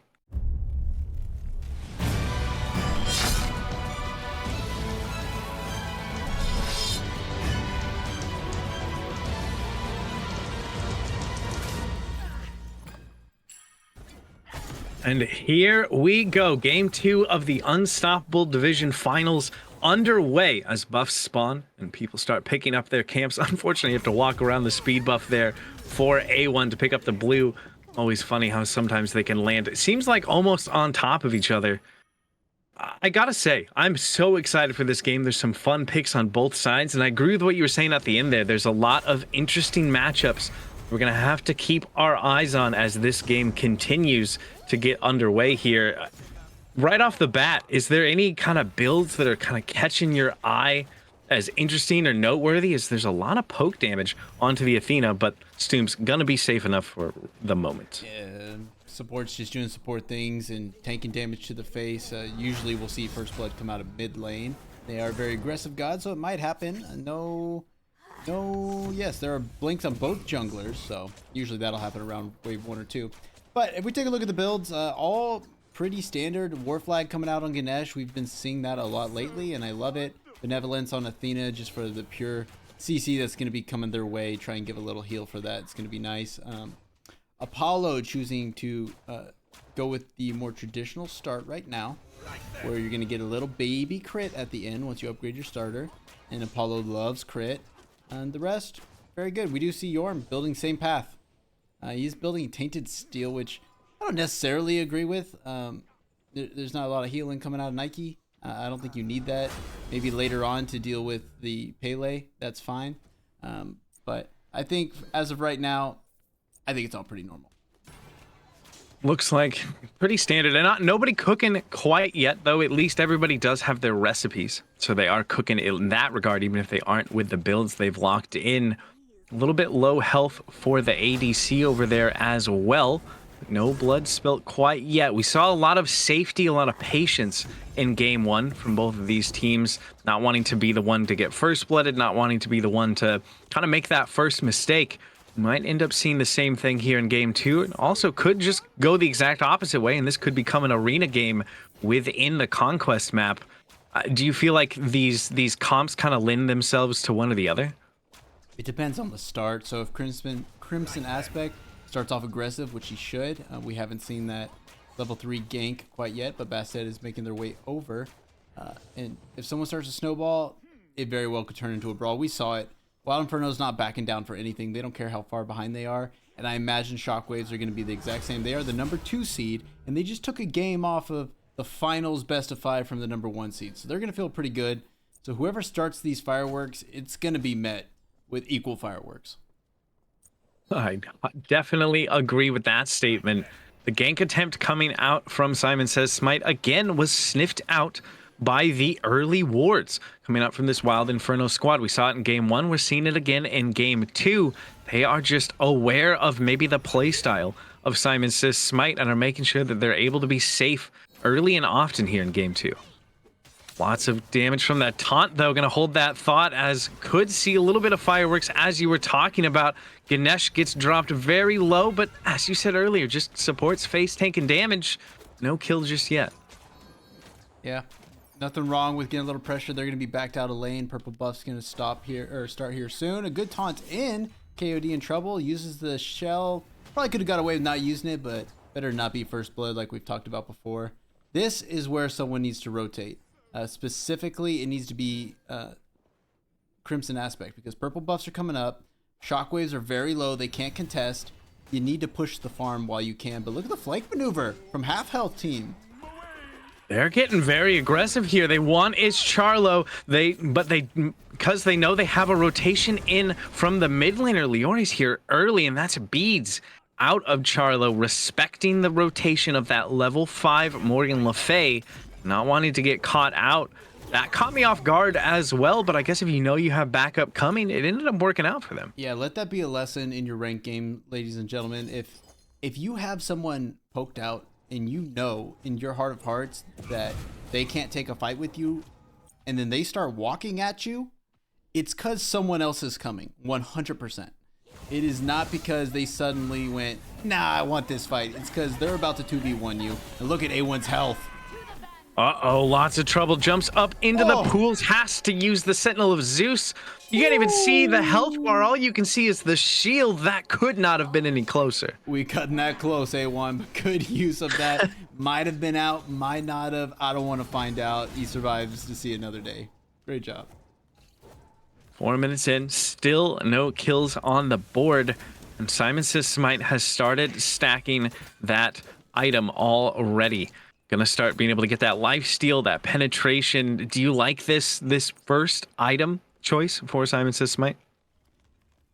Yeah, I mean, Soul Eater's fine. You're gonna get a lot of benefit from it, and why not stack it now? They seem to be playing a slower game, so go ahead and stack it, and that sustain is gonna match Pele's. But speaking of Pele, going in on Shadow here, who's been down all of game 1, gets out, and Charlo rides in a little too late. That's a net W for Shadow right there. Yeah, definitely going to feel good to get all of that out there. Not going to have the mounted archery now for Charlo, so not going to have that extra layer of safety. Doesn't have the beads for the next 60 seconds either. There are people from the Shockwaves grouping over here, but they're going to look at Crimson instead. Lots of damage. The Dharmic Pillars comes out, and nothing that TheCrimsonAspect could do. Beautiful play out of the Shockwaves. Will get them first blood, and it goes on to the Bastet. That was a beautiful play. And that's what Ganesh and a Bastet will do. They comboed their abilities so well to keep Pele there and just body block the ult. Where's Pele gonna go? And trapped in the Dharmic Pillars, an easy cleanup and a great start for Simon Says. Exactly what the Shockwaves were looking to do to try and kick things off after winning game 1. Keep that momentum going to try and take it into a game 2 win as well. But for Wild Inferno, it's not the end of the world. Pele is still going to do Pele things, right? Not even falling behind in levels quite yet. Not going to, want to throw away everything at the moment. So we'll be able to continue things here. I'm just curious, it's in the early game, it's the Pele that our eyes are going to be focused on for Wild Inferno. Is there anybody else that you're going to want to be paying close attention to with these picks that they've locked in? I think there's a lot of pressure on the duo lane right now on these carries because of how down Shadow was last game. They just were not giving him a break. Now, ends up winning that game. That's great, but now they've swapped characters. And so I feel like there's a lot of pressure on who's going to perform that one better. Was it, excuse me for a second. Thank you. Was it truly the Hachiman that just the lock-in that won that, or was it the better ADC, or was it the team? That being said, also, 2 huge meta supports. That's going to play a huge role in how this goes. How Stoomp pilots this Athena, how aggressive they are, how good the taunts are, the setups. Are they waiting for the taunt in order to cancel out something from the other team? The rotations using the Athena ult. It's really going to be a totality of both these teams because they're just so evenly matched that you can't really pinpoint it down to one, I feel like. Yeah, lots of things to keep our eyes on 7 minutes into this game. A little bit of a grouping in the 2v2 of the mid lane. And you mentioned the movement speed for Morgan Le Fay. Liore already getting that Doom Orb right off the bat. Going to be quick, especially with the movement speed you get from the 3. Might be kind of hard to catch this mid laner. Yeah, when I said that, I wasn't thinking Doom Orb. Doom Orb is a good item if you're playing well and ahead. But I'm not a big fan of it just because of the stats you're leaving on the table. I think something like a Karen's coin, even though it's become less popular and A1's in a mountain of trouble once again, does have ult. Might be able to ride the lightning one more time with that one. But doing something like a Karen's coin where you're going to get a lot of pen, you're going to get the HP 5, you're going to get the MP 5, and you're going to get the movement speed. Because right now the name of the game is cooldown and pen for mid laners. When you're building those, you're gonna be okay. It's gonna be interesting to see where Liore goes after the Doom Orb, and you're kind of roped into Sands of Time, so you're gonna get 20% cooldown when that upgrades. Are you gonna pair that with a starts with a D? It's a spear. I know it. Deso, Spear Deso, thank you so much. Give you 10% there. And are you going to end it there and go power and more pen, percent pen? Or are you going to just commit to the 40% cooldown? It's always curious to see how these mid laners build and compare them to what I do. And now, 1v1 over here, and an Athena ult coming in. never a 1v1 when there's an Athena on the map. Stoomps can be anywhere at any given moment and does make sure that things don't get too intense over there. But on the other side of the map, A1 under constant pressure. Every time we've cut over, been low and underneath the tower, but managing to live every single time so far. A little bit of a scuffle happens. Action on both sides. A1 again. The sliver of HP. Didn't have the Sentinel of Zeus, but on the left-hand side of the map, it's aggression coming out from Wild Inferno. Are they going to be able to have enough? They are. It's Charlo. Look at that kill. And that is SimonSaysSmite finding a kill on the other side as well. Things are just popping off out of nowhere. You mentioned fireworks. I think we got there. Did you just see what happened to the little, I don't even know what you call it, the stand-in chariot as KOD 7's pulled in, nowhere to go, up too far. The purple wasn't worth it, KOD. And now you're trapped. They got to finish this one.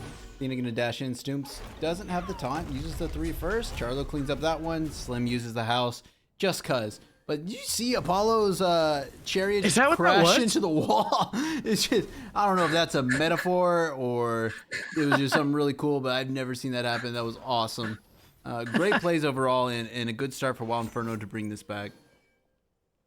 Yeah, evening up the kills even after a plane crash happening over there in the left lane.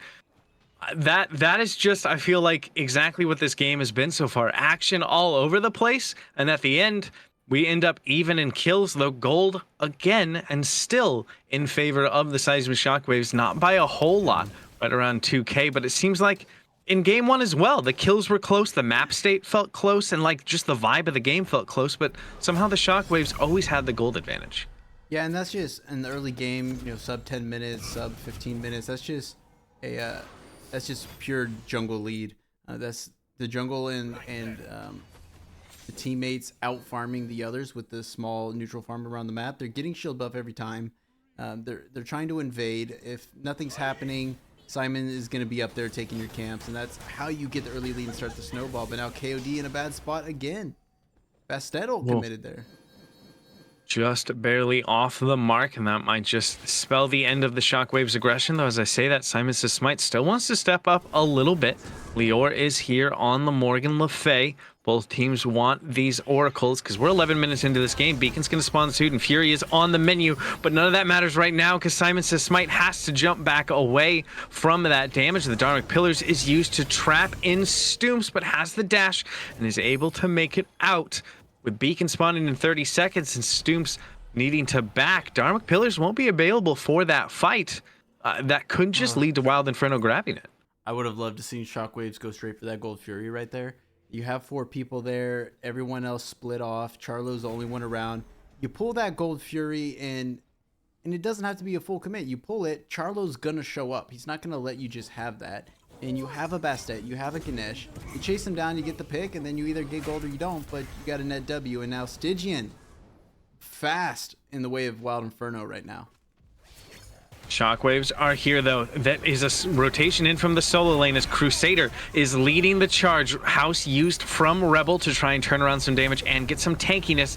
The beacon has yet to be picked up, and here comes the World Serpent. Diving into the backline as SimonSaysSmite doing a lot of damage, and Stoomps will be the first to fall here as he gets popped by Crusader, who's looking for more still on this Jormungandr. Good knockup, gets the beads out of ItzCharlo. Can the Hachiman make it away? The Dharmic Pillars, no, can't make it out, and that's a double kill going the way of Crusaders, who is just controlling this beacon pit right here. Defender of Olympus gonna be used. Both of these frontliners are not gonna want to give this up for free. A great taunt coming out, but do they have the follow-up? SimonSaysSmite has to jump away.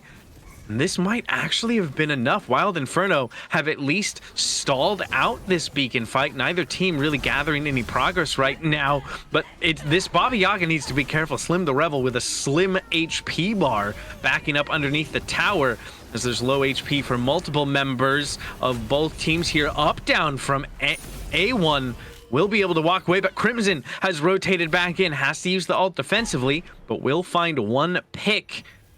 And all that chaos, and it still looks like the Shockwaves might be the ones to pick up this beacon. Yeah, it does look like it'll go their way pretty easily, and I think I'm seeing the issue here of why these fights are going Shockwaves, and it comes down to the state of the carries. And immediately, when you looked at the heart of that fight where it started turning towards Shockwaves, Charlo was up by Oracles, half health, was not able to hit anybody with anything.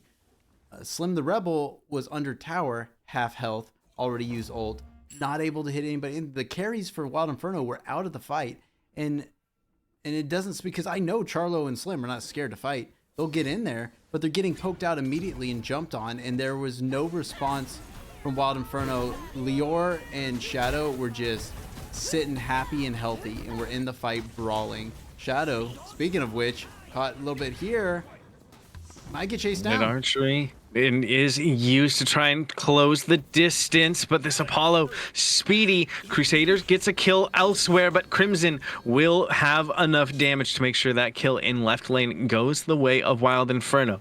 Might need to be a little bit careful. Liore is up and available, but the Gold Fury is actually the thing getting looked at. Wild Inferno are starting this up. Can the Morgan Le Fay steal this away? No, but just barely. I thought for a moment there that was going to get stolen by the Shockwaves mid laner, but they'll just grab the Pyromancer instead. Great answer for the Stygian Beacon fiasco 2023 from Wild Inferno. Get a pick, get gold immediately. It's how it works. You get the pick, you get the objective. Almost a steal from Liore. It was a good try. And then a great response from Shockwaves. Like, okay, we're not getting over that fight. You try and steal with one ability. Play safe. We'll get Pyro. We'll even this thing out. Great job.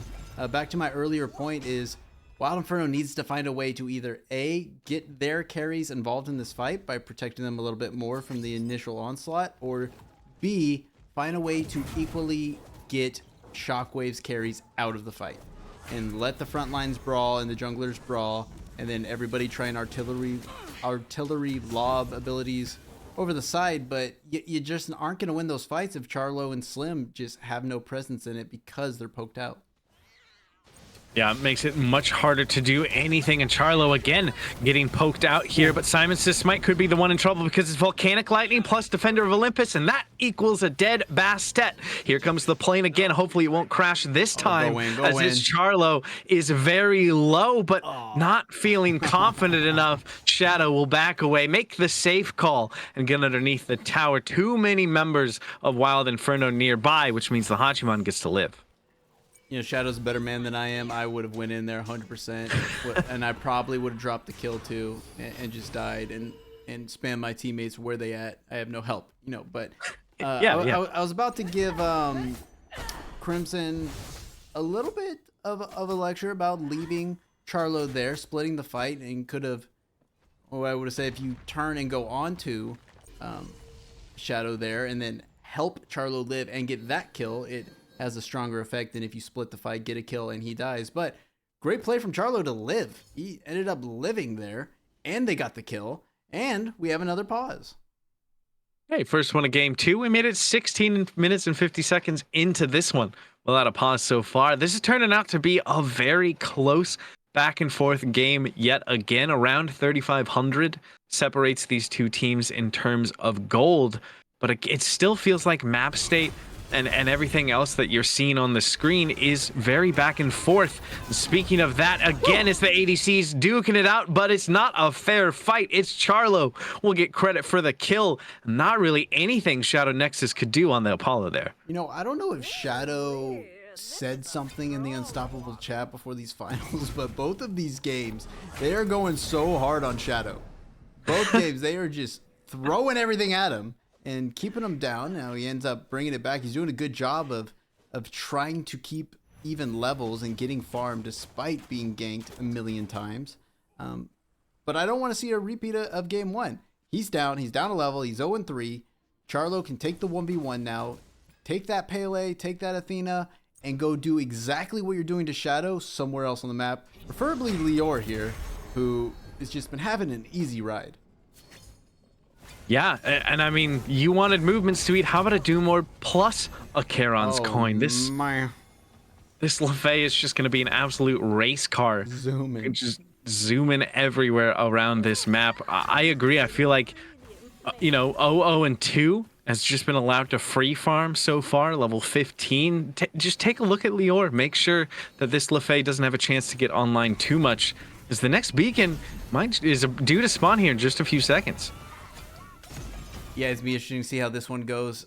Even game state, levels are there, abilities are there, relics are up. Charlo only one without ult.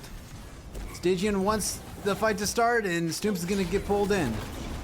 stooompzz in a lot of trouble on the Athena, gets knocked up multiple times, has the dash, but the Dharmic Pillar is perfect! Stops the dash and nowhere for the Athena to go. What can Wild Inferno do to answer back? A1 is in the thick of it, but in a lot of trouble. ItzCharlo, though, will answer back with one. liore does get the kill onto the Soul Laner, but Crimson will pick up another for this Wild Inferno squad, make it 2 for the Pele, a double kill, as King of Darkness falls as well. The beacon looks like it went the way of Wild Inferno at the same time. Now Slim the Rebel backing up this Yorm into the waiting arms of their team, but Crusader doesn't seem to care one bit, charging forward. But here comes the Defender of Olympus, might need to care in just a moment. Two-man taunt does land, but the Yorm is tanky, not tanky enough though, and ItzCharlo will grab yet another kill on the Hachiman. 5-1-3. And after the beacon, it's just going to allow Wild Inferno to go straight over to this Primal Fury. And again, it's only liore anywhere nearby to try and contest it. Can the Sigil Mastery be enough this time? 50-50, don't 50-50, push him out. There we go. Slim the Rebel pushes him out. Has to beads the Bastet. Oh, Crimson. Just doing Crimson things, man. Sticking on liore is what we want to see. A huge fight here. Lots of damage. The taunt was good, but stooompzz needs to be careful trying to make it away. ItzCharlo will fall to Shadow Nexus. The house drops, and the Pele will fall right afterwards, but Slim the Rebel does answer back with one. On to SimonSaysSmite. stooompzz buying a lot of time, just going to try and die to the tower, it seems, to get away from Shadow Nexus, and will be able to at least get that small a victory, but will end up dropping Gold Fury to the Wild Inferno, but at what cost? Yeah, I mean, you can't 50-50 that gold, and they didn't, but you also can't just let a mid laner mage stand at the edge of Gold Fury Pit and stare at you. Jump on them, get rid of them, and then pick it back up. And now Shadow has ulted in. They want more. A1 in trouble. The silence is good, but the Sentinel of Zeus is available. Where'd it go? That shield just disappeared, but luckily it was just enough to let A1 get out. Maybe got sundered there. Ganesh does have sunder. I'm not sure, but that was gone. That was awesome. Pyromancer looks like it's gonna go away as shockwaves, and we'll probably see another fight as a good taunt in and a cavalry charge out. Nothing King of Darkness could do there. ItzCharlo picks up their 6th kill this game. I feel like you called it, noob. They're pinging Fire Giant. They are pinging Fire Giant. They're just gonna go for it here. There's still 4 members of the Shockwaves left up and standing, but look how far forward A1 is on the zone right now, keeping 2 members out. SimonSaysSmite has spotted it though. It's charging towards the pit, as well as Crusader, and Wild Inferno will be able to secure that Fire Giant, and now are gonna look to take the fight on the back end. They want more, they say. They starting to look at Crusader, but Crimson was in too deep, and Crimson falls. Crusader gets out, and now this could not be going the way that the Wild Inferno want it to go here. They are grouped as 4, but the rest of the Shockwaves make it out, so they got Fire Giant. They're not going to have it on their Pele. No, I'm not going to be too hard on Crimson here because he's absolutely doing Wild Inferno proud on this Pele and just running it. But that right there, that one decision where he ulted past Yorman and went for Bastet alone when Athena stooompzz taunted in Crusader, that was a misplay.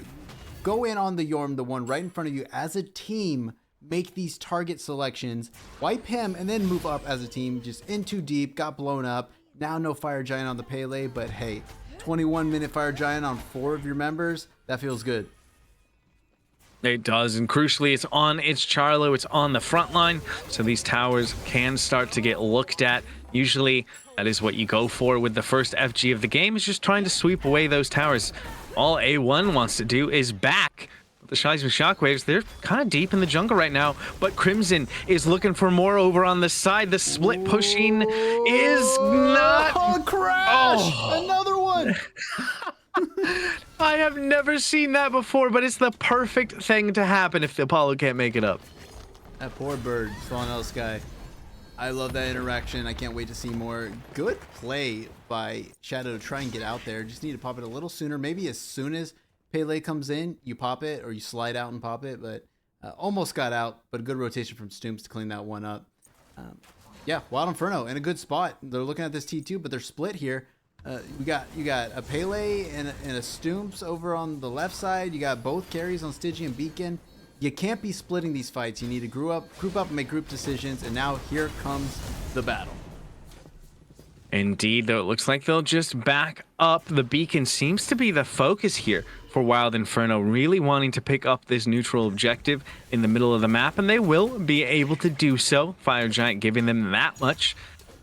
Gold Fury is up and available as well, but they're not making too much of a hurry to go towards that. I'm kind of scratching my head. Are they just waiting to push with the Titan? Is that the game plan here? It could be. It's not the easiest one to do. You have to make a lot happen in order for that Titan to have a big impact. You have to make a diversion on the other side. You have to get a few picks, or you have to have someone babysitting that Titan to push it. But now it looks like they're going to go for Gold Fury. There are a lot of members of Shockwaves around. They are. The Gold Fury is low, and they could go either way. Wild Inferno will be able to pick it up, though, with the help of the home sweet home damage. And now the chase is on for more. stooompzz leading the way, but they're being patient, not wanting to get too aggressive, too feisty quite yet. They know they can take their time and try and get themselves even further in the lead. Take a look at that graph. They get that Fire Giant, and it just steadily goes in their direction. Yeah, this is, I mean, this is the Wild Inferno we wanted to see and we expected to see, and they're playing it really well. There are a few things to clean up, and I hope it doesn't. I hope they're so minuscule that it's not going to matter because of how aggressive they are. They are moving to objectives as the team and deciding on them, and not, half in, Stoomps holding the Gold Fury, everybody else dropping it. They are getting these objectives and they're pushing a lead, and that's what they needed. Just can't overextend. A1 up high and Crimson about to meet Shadow. Could see a little bit of a 1v1. Here comes the blink in from Crimson. The knockoff is good, but the Aegis is better to slow things down. The Mez doesn't last for very long, but Shadow's done enough to make sure that they make it out safely. And Crimson doesn't really get much done with that rotation, just loses out on the blink. The Titans are clashing over here in the right lane. And there are a lot of members of Wild Inferno here, but they're matched by the members of the Seismic Shockwaves. Might not be able to get too much done with this, as you said. Yeah, this could be a good push if they commit to it. There is all 10 members on the map here. Everyone but Crimson has ult. Relics are looking pretty good, other than Apollo, who just used them to survive. But now they're going to take it into the jungle, which is fine if you get a pick, but now you're taking away a lot of support from your Titan, who can push in this tower.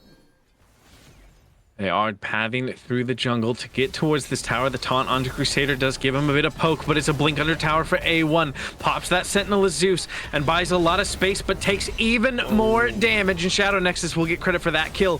Slim the Rebel does trade one out as King of Darkness falls, but the Titan will fall next, and the tower is still standing. Successful defense then from the Seismic Shockwaves, only losing their support and keeping that structure alive. And now Wild Inferno just have to back up. I mean, that was a good play. I think maybe you let Titan enter first so you don't tank too much until you thoroughly engage the enemy and start tanking it. It was a good fight, a 1-for-1 trade. They didn't get the tower. They got half health, and now more over at the Fire Giant pit. SimonSaysSmite, though, leaps right out. Looks like he had to use beads there, though. He did. That's a big cooldown. These teams are unafraid of scrapping almost non-stop here. But now 27 minutes in, the Fire Giants respawned. That's got to be what the next big objective on the minds of both of these teams is going to be. I think it might be time to get your tap shoes out, because we might have a Fire Giant dance in our hands. I do love me a good old-fashioned Fire Giant dance, and I promise you here and now that I'm going to make an animation for that come season 4. I wanted it forever. It's great. But yeah, I don't expect the Fire Giant dance to be long for these two teams, just because of how aggressive they are and they like to fight. Typically, we see it if it's a sort of even state and everyone's nervous to be the one to engage. We have not seen any nerves on any plane of engagement. Stoomps, A1, Crusader, SimonSaysSmite, they all like to get in there and make it happen. So a 28-minute second Fire Giant of the map could do a lot. There's 3 towers on each side. That will put a lot of gold in whoever's pocket that gets them. So I think we just bide our time and see what the engagement is. Stoomps does not have Blink. I am such a big fan of Blink on Athena. I think it's the perfect engagement. You catch everyone off guard, no time to prepare for the taunt. So the dash in is a little, it's a little telegraphed. So we might not see that there. Now, everybody on Shockwaves headed the way of Gold Fury. Yeah, interesting call coming out of the Shockwaves here. They need to be careful, because if this is spotted out quickly by Wild Inferno, could look to do the Fire Giant. Crusader is on watch for that, but Shockwaves decide not to go towards it because maybe of the comms from Crusader. The Fire Giant has been pulled here by Wild Inferno. That is something to keep your eye on if this ticks over, if this fight continues, and the Fire Giant looks like it might just be leashed here in favor of the fight. Here we go. Dharmic Pillars comes out as getting taunted back in, but Stoomps is being deleted in the middle of that Pillars, and liore will get credit for that kill. That's exactly what the Shockwaves would have wanted, and now it's even harder for Wild Inferno. Charlo has to use the ult to get out. Crimson in a lot of trouble. SimonSaysSmite does a lot of damage, but it's not quite enough as A1 jumps away. Actually, Simon is the one that's low, but the Nike is lower, and that's 2 picks going the way of the Shockwaves now, who don't drop anyone. They have low health bars, but they can reset and have the 5v3 advantage. Yeah, wow. A lot happened there. Almost every ult committed. The big problem was the split. So Slim the Rebel was at the back of the Fire Giant pit, you know, just trying to lob damage without getting poked from people coming in. They're going to clean up Pyromancer here, which is huge. Hopefully pick up Bomb. Think he'll get it. SimonSaysSmite is there. We're going to go right in on Slim, and I guess the fight's not over, but they're outnumbered now, and Charlo up really far. Charlo needs to be careful. Here's the Defender of Olympus, though, to help out with this chase, and it will be good. The support eating that Bastet ultimate to make sure that the Hachiman stays safe. That could have been very costly had it turned out a little bit differently, and it's Shockwaves with all the advantage, it seems, positionally at least, around this EFG. Yeah, I mean, they're doing a good job of surviving. All of these fights could be going much, much worse for Wild Inferno, and now everyone's healthy and up, and we have a 1v1 over here, and Shadow, ooh, Crimson misses the ult, but still going to clean up Shadow on that, so no harm, no foul, and now advantage Wild Inferno if they want to take this EFG, or if they want to push down the lane. Yeah, they could look to try and really turn things in their favor. That's a lot of damage onto King of Darkness, but drops the Dharmic Pillars and backs up. But A1 doesn't want to give this up, jumps into the backline to try and find some damage, to try and find some setup. Crusader, though, he's the one getting set up, and he's the one who falls to Crimson on the Pele. This tier 2 does not matter to Wild Inferno. They dive underneath it, they take it away, mounted archery to try and find some more damage, and liore has to back up from everything that's coming out from this Wild Inferno squad. Now the Phoenix is the call. They don't even need the Fire Giant. They take the right side bird and they can just walk back out of the base. Yeah, that's massive for them. It was a good fight, and they're actually gonna get pulled back in. It's gonna continue. Liore gets stoomps there, a bit overextension. A1 up too far, and now here's something. So this is not a pause. No, this is unfortunately stasis mode here in this game. The footage is unrecoverable, and we're unable to cast the rest of this game number 2. Yeah, and we do apologize for that. You know, we're very content driven here, and we hate to not be able to put the content forward. So we don't know exactly what occurred after this 31 minute and 49 second mark. It looks very much like Wild Inferno is in the driver's seat. They're up 16-14. They have a 4K gold league, and they're currently knocking on the door of the base with a Phoenix down. How this game ends, because like he said, stasis mode, we can't recover it. We're gonna have to just tell you what happened. Shockwaves, at some point, I think it's about 10 minutes later into this game, turn this around, turn it onto Wild Inferno's head, and come back and take game number 2. Okay, it's a wild, I think, I imagine something chaotic happened because Wild Inferno is looking so good in this game and playing so well. But props to Shockwaves because they end up with the W for game number 2 and are now up 2-0 in this best of 5 set. Yeah, and that puts them at match point. So a lot of pressure on Wild Inferno to turn things around, because they can't drop another game if they want to continue to try and get themselves this championship here in the finals. This is gonna be very interesting. We can take a look at some of the stats here and try to maybe be able to piece together what we missed at the end of the game there. It looks like SimonSaysSmite continued to just do Bastet things. The entirety of this this team was just looking very good. Liore 9-2-8 on the Morgan Le Fay. That is a great slash line coming out of your mid laner. Yeah, and I mean, we can only speculate. When we left off, Liore was 3-0-7, and we had kept saying it. Someone's got to deal with Liore. It looks like Wild Inferno might not have, but that movement speed was just too much that we're talking about. Also, 10k structure damage on Apollo. Might have just been doing some Apollo split push thingies, and then maybe that's what turned it. You know, I'm not 100% sure. And but regardless, it looks like it was a good fight. Charlo ends up positive. Looks like he didn't do any more. We did last see him at 6-2-6 and 6-5-8. CrimsonAspect was 7-3-5, finishes at 10-7-7. Looks like he's still pushing the issue on the Pele. I'm sorry. I really wanted to be able to finish the rest of that game too. It looked really good. And but all I can say is whatever Wild Inferno's game plan was, it was working, at least for 31 minutes and 49 seconds. That is what we wanted to see from them. And whatever Shockwaves did, good on them. It had to be an incredible show. And we're going to have even more of that incredible show coming your way in just a few moments. Game 3 going to be happening in after this quick message here on the Smite Draft League.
Hello, everybody, and welcome back. Game 3 in the Unstoppable Division Finals here on the SDL between Wild Inferno and Seismic Shockwaves. The Shockwaves find themselves up 2-0 right now over Wild Inferno, so all the onus, all the pressure going to be on that Wild Inferno team to pull themselves back into this set and push us to a Game 4 and a Game 5 if they're going to want to take the championships here. And with that not going their way for Game 2, I feel like it's a lot of pressure. I don't know what other word to use for this picks and bans phase, because now there's even more things that they need to worry about trying to take off the field here, Noob. Yeah, the pressure is certainly on, and again, we don't know that Wild Inferno has quite been in a situation like this, so it's going to be crucial to see how they handle that, and if they're prepared to make that happen. But that being said, you can't count out Wild Inferno, and maybe they thrive under pressure back against the wall. It's now or never. You need a reverse sweep. Let's get it going. They have the talent. They clearly have the plan in the team comp correct from what we saw in the first 31 minutes of game number 2. They just got to execute it well and bring this back, and you and I, Doc, may be in for a very long night. Yeah, we might, but it'll be a fun one if this continues to go the way it's been going. Hopping into bans for an important game number 3 here for both these teams. Wild Inferno have all the pressure to extend it, but Shockwaves, the pressure for them is to just put the set to bed, get the clean 3-0 sweep here in the finals is what they're going to be looking to do. They're going to stick to the bans they've been doing so far. Maybe a little out of order this time, but they're going to still ban away that Freya. I think, that occurs a lot. You've been banning the same top 3 gods, and you've been winning. So why stop? You don't want to have that game where you're like, oh, well, they played that really well. Let's ban that. And then they pick Freya and murder you with it. And you're like, I know we were banning that for a reason.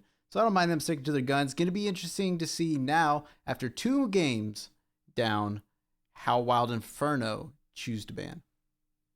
Yeah, well, they have to worry about things that happened in game 1 and 2, and something that was very hard to deal with in both of those games was Crusader on this Jormungandr, and that's what they're going to choose to ban away here. I love this ban. Crusader has looked so annoying, so good on this pick. Make him play something else. Make him show that he can do the same things to you on a different pick. They're going to stick to that targeted banning, taking away the Raijin as well.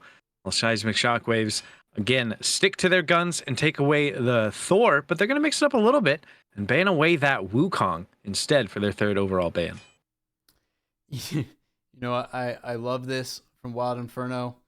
We questioned why Yorm was let through a second time in after game number 1, but that Karen was a really strong pick, so they had to get rid of it. But Yorm was certainly an issue, and was clearly an issue in game 2.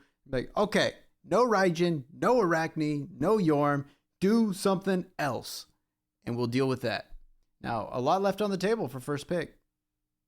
Chernobog making it through for the first time, all set with that Wukong ban. Could be the Shockwaves playing for that themselves. Hand that over to Shadow.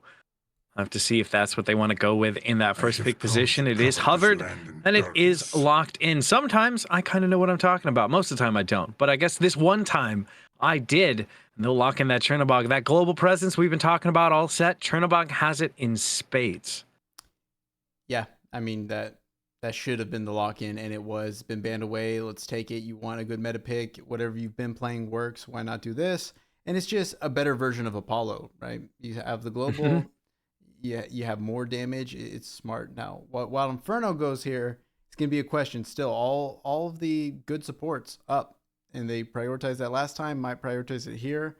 I would like to get them something that is really going to change this game. Like, why not run back the Pele? Yeah, the Pele open and available, as well as the Athena and the Apollo. They could get double the global pressure if that's what they wanted to go towards.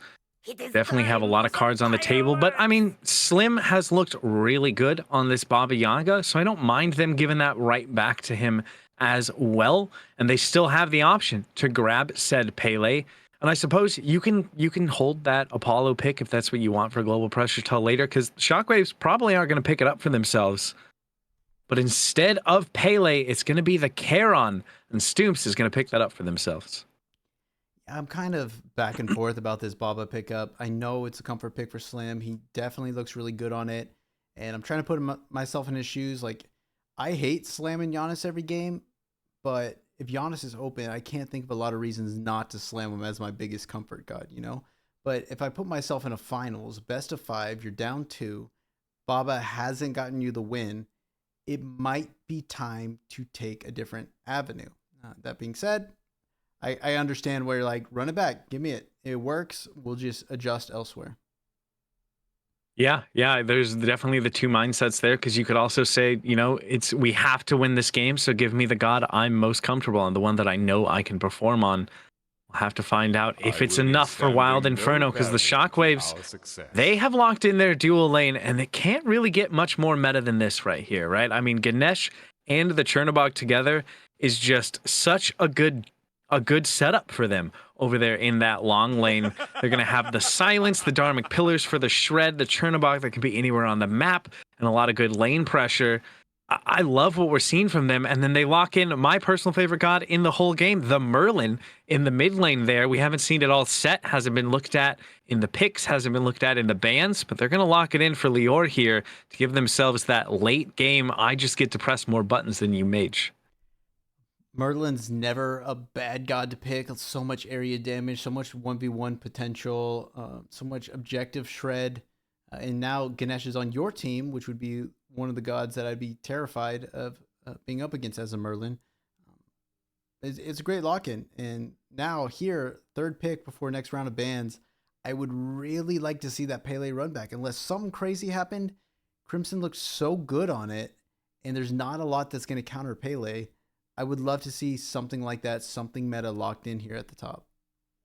Yeah, I 100% agree. Pele has got to be the call for this last before the second phase of bans for Wild Inferno. Not a whole lot else coming to mind that they could lock in that would kind of make up for it. But they don't agree with either one of us, Noob. They're going to lock in the Hachimon for ItzCharlo instead. I mean, he looked great on it in game 2. I feel like it's not a bad pick at all, but Pele's still out there, and I guess they just either want to mix it up or are praying that it's going to make it through this second phase of bans. They do get the first pick out of this phase of bans, so they could still look to pick it up. But I mean, if you're the Shockwaves, you just ban that away here, don't you? Yeah, I 100% ban it away if I'm the Shockwaves. I don't know about the Hachiman. I mean, you know, this is all tough because we're not in the huddle. We're not in the comms. I don't know how deep Charlo's god pool is, but when they already lock in their carry and then you have the rest of the god pool to counter that, and they can only ban 2 out. You know, you still have Oleron up and whatnot. Not great into Cherno, but still a great god. You got a lot of options if you have a deep god pool. Maybe it's just a comfort thing. Maybe they really think Hachi is that good right now in this meta, so they're going to take it. Or maybe the thought is, hey, Crimson doesn't want to lock in a jungle yet because they still want to have, they still don't want to be countered by the enemy jungle lock-in or solo. There's a lot of question marks, but I'd probably take Pele a top pick there. It does kind of, you know, take a ban away from the Shockwaves that they're going to be forced to ban away this Pele. Otherwise, Wild Inferno will be able to grab that in that 4th pick position. The Kali and the Cucullin are the bans for Wild Inferno. We haven't seen Cucullin all set so far, but I guess Crusader not going to be able to play that Jormungandr, banning out something else that could be impactful and annoying is a good call. And there is that Pele ban. So Crimson not going to be able to pilot the mascot again here in game number 3. Going to have to go to something else. The Loki is still available, but the Susano that was banned away in game 1 gets through this time, and that is what Crimson's going to pick up. Yeah, I mean, Susano's very strong right now, and he can definitely carry a game, and he's hard to deal with. The problem is Ganesh is locked in on the other team. Ganesh will hard shut down a Susano if played well, and King of Darkness 7's playing Ganesh well. That's happening. So that's a tough one, but it is a strong meta pick, and it can definitely work. It's just going to make more work for Crimson to get around this Ganesh. Yeah, definitely gonna make sure the positioning is gonna need to be on point for Crimson to try and play around the counter. That is Ganesh, who counters just so many people with that silence alone. Achilles is going to be the lock in for the Seismic Shockwaves for their solo laner. Crusader going to pick that one up. I mean, there's a world where this goes to SimonSaysSmite again, but I don't believe it, especially with the Bastet hover. That will get locked in as well. So now an execute going to be on the side of the Seismic Shockwaves, something to always keep in the back of your head if you're Wild Inferno or anybody watching at home, because that can just completely change a fight, especially if Achilles can start chaining those together. And Athena made it all the way to 10th pick in the draft. That's criminal. Mind-blowing. Oh my goodness. Wild Inferno steal that one away. Yeah, that's criminal. Athena would have been another pick that I would have taken in the third slot before next rounds of bans, but they clearly want to target Crimson, and they're worried about what he brings to the table because he's been playing phenomenal. So, I mean, that being said, stooompzz was playing lights out on Athena, played it so well, and now you're just giving that right back. That's a tough one. But those are your comps, and this can either be the comp that starts the reverse sweep, or it can be what makes Seismic Shockwaves champions. Yeah, that is exactly what's going to happen here. I kind of think it's a genius move out of Wild Inferno, because they locked in the Charon, and it fooled me, and it looked like it fooled the Shockwaves. Why ban Athena? Because the support's already been locked in, but Charon, a great solo laner, and they just get to snap that Athena into their draft as well. Good just use of, understanding how people think about picks and bans lets them pick up that impactful pick so late into the draft. I am excited for this one, Noob. I think we should just hop into game 3 here and find out if Seismic Shockwaves can put the set to bed, or if Wild Inferno are going to push us to a game 4.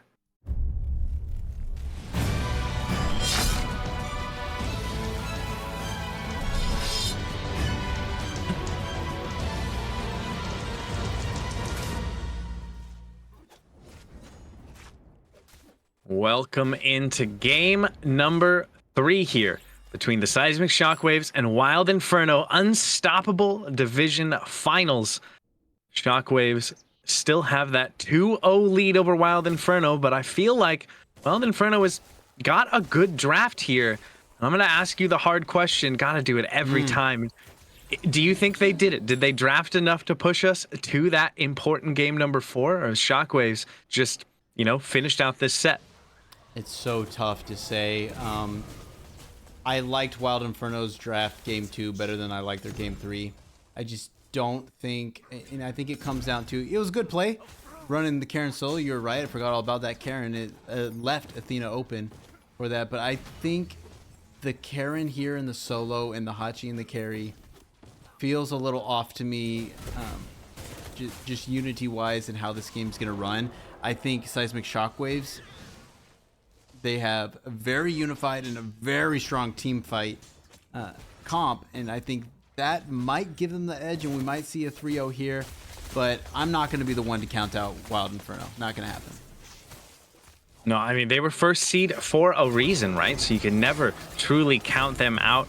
We haven't seen some of them on a few of these picks. We don't know what A1's going to be able to do on this Charon, what Crimson's going to be able to do on this Susano, or what SimonSaysSmite's going to be able to do in this dual lane with an early rotation here to try and get something started. And that's a lot of damage. stooompzz in a lot of trouble, has the shell to buy some time, and will be able to make it underneath the tower. But that was close margins for both supports.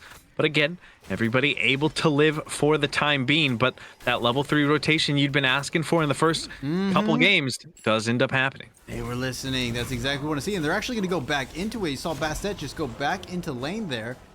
And that's what I want to see. Don't spend too much time here, but first blood is going to finally be achieved now. And in only 2 minutes, SimonSaysSmite got the kill, and it didn't take 8 minutes. Listen to Noob, kids. Noob knows what he's talking about. That's exactly what Shockwaves want here. Kick things off quickly and kick things off right to try and get themselves this championship. Now their dual lane going to have that extra little bit of pressure. I mean, do you want to see SimonSaysSmite kind of camp this dual lane, or is that job done and you can just apply pressure elsewhere? Hey, why not? That was the MO for Wild Inferno the first 2 games. They were just camping Shadow and keeping them down, and it was working really well until we, during laning phase it was working really well. That's why you pick gods like Bastet, so you can get in, do crazy burst damage, chase, and get out and go farm. And that's exactly what I wanted to see. I wanted to see it happen earlier than it's been happening, and I want to see that button keep getting pressed. Not necessarily duo lane. It could, if you see the opportunity there once Athena leaves. But use what you just achieved with that first blood and put this game to bed. It's going to be the game plan for the Shockwaves. And if you can get someone like a Chernobog with a little bit of a lead, with a little bit, being a little bit ahead with even just that assist over there, he can be anywhere on the map at any given time, right? So giving your global a lead is going to be so impactful, especially when you're dropping the global on the other side in Stoomps. That couldn't have really gone better. The taunt there. Big taunt. Yeah. Did it steal it away? Can't quite tell, actually. Looks like it is around the waist of the Ganesh, so just barely off the mark. I thought that was going to be enough to steal that buff away, though. Yeah, that's why I was terrified to give Stoomps back that Athena. These taunts have been great. They've been multi-taunts every single time, and they've been set up right. And now Slim the Rebel just dodged that ultimate. But that was the right idea. Yeah, that's exactly what you were talking about. Take that first blood and just try and run away with the game. So close over there, but if you can just continue applying that pressure, it's gonna work out. Crimson will get the back off over near the dual lane. Solo laners duking it out as they always do. I feel like with Achilles and Charon, I don't know, imagine we're gonna see too many fireworks over here in the early game. Both of them just gonna be able to deal with what the other one's putting out. True, and now we finally see 2 tanky solo laners. No Chronos Pendant coming in there. Now Susano is making his way over to that solo lane. Crusader does have ult, and so can get out if used properly, but it looks like he might not. Lots of trouble, uses the Fatal Strike and actually dodges out the ult there from the Susano. The Charon ult does quite a bit, but not going to be enough to get the kill. So that's 2 ults traded out for 1, and Crusader able to get the back off and live for the time being. That was the right idea. I mean, despite SimonSaysSmite getting the first blood, TheCrimsonAspect has been ahead in XP. He's been farming his butt off. And so now you have a chance to go and try and make something happen. Now A1, the one in trouble, and SimonSaysSmite gets the 2nd kill of this game.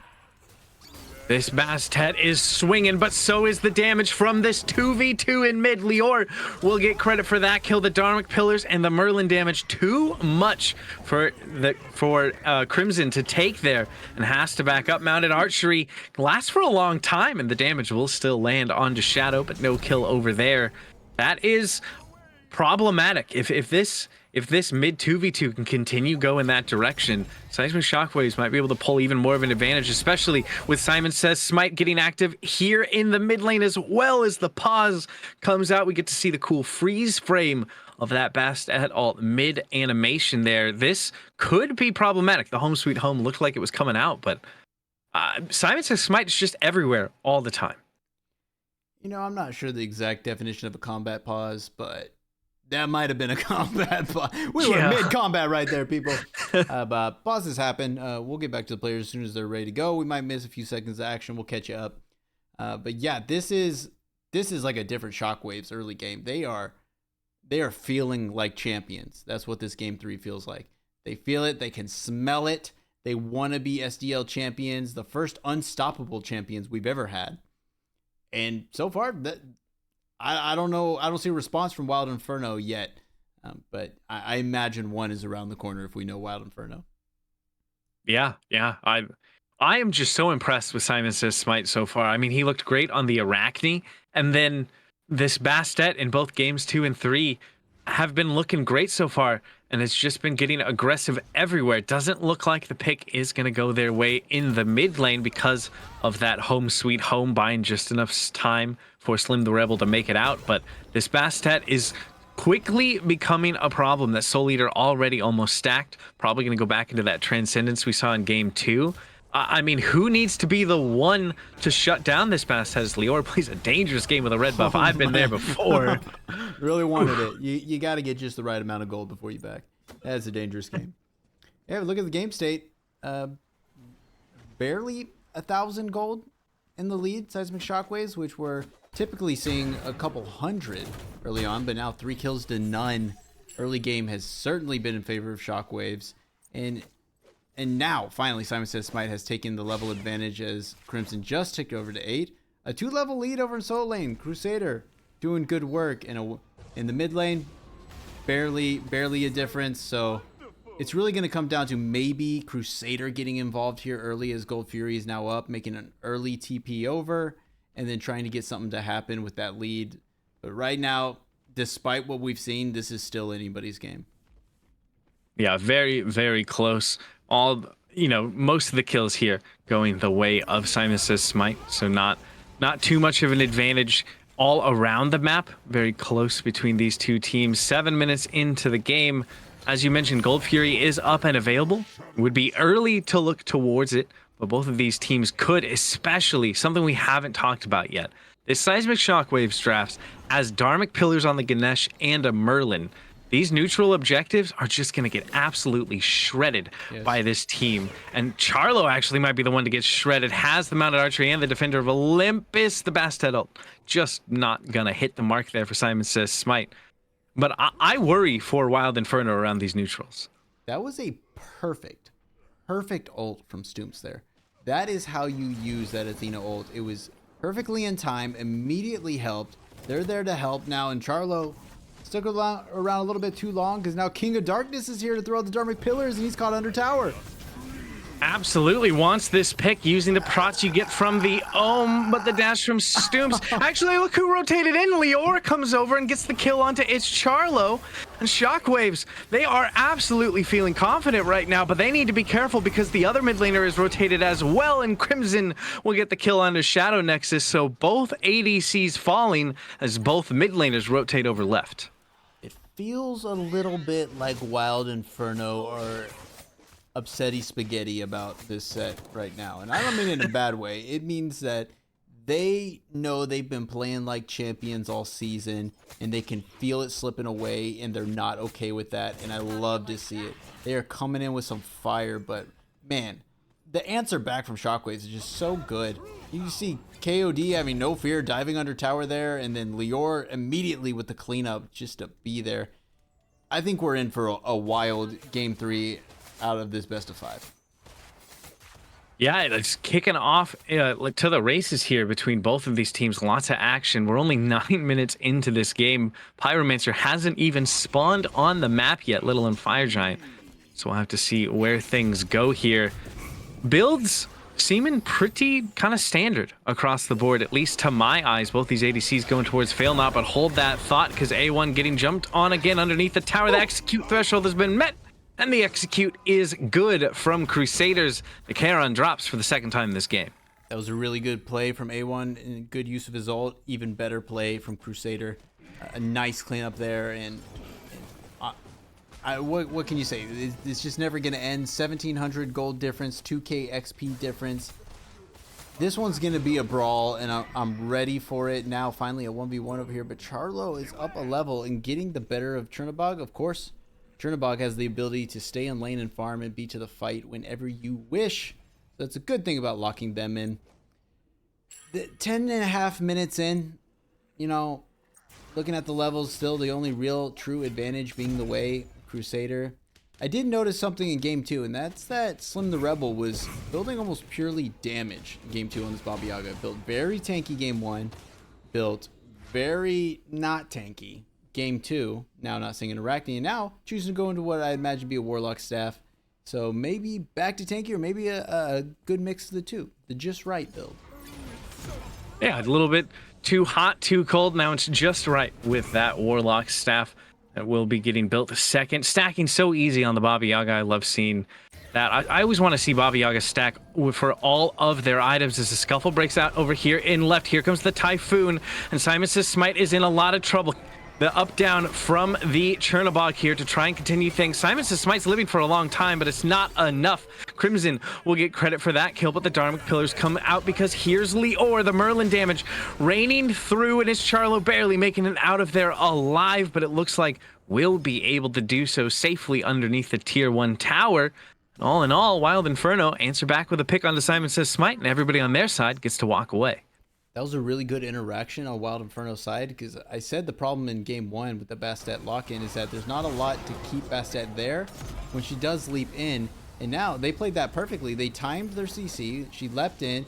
You had a Hachi stun. You had a Susano pull in and a Susano knock up. Bastet had nowhere else to go and just ended up falling for that. So really heads up play with their team comp and what they can achieve with it. And now here's the Stygian fight.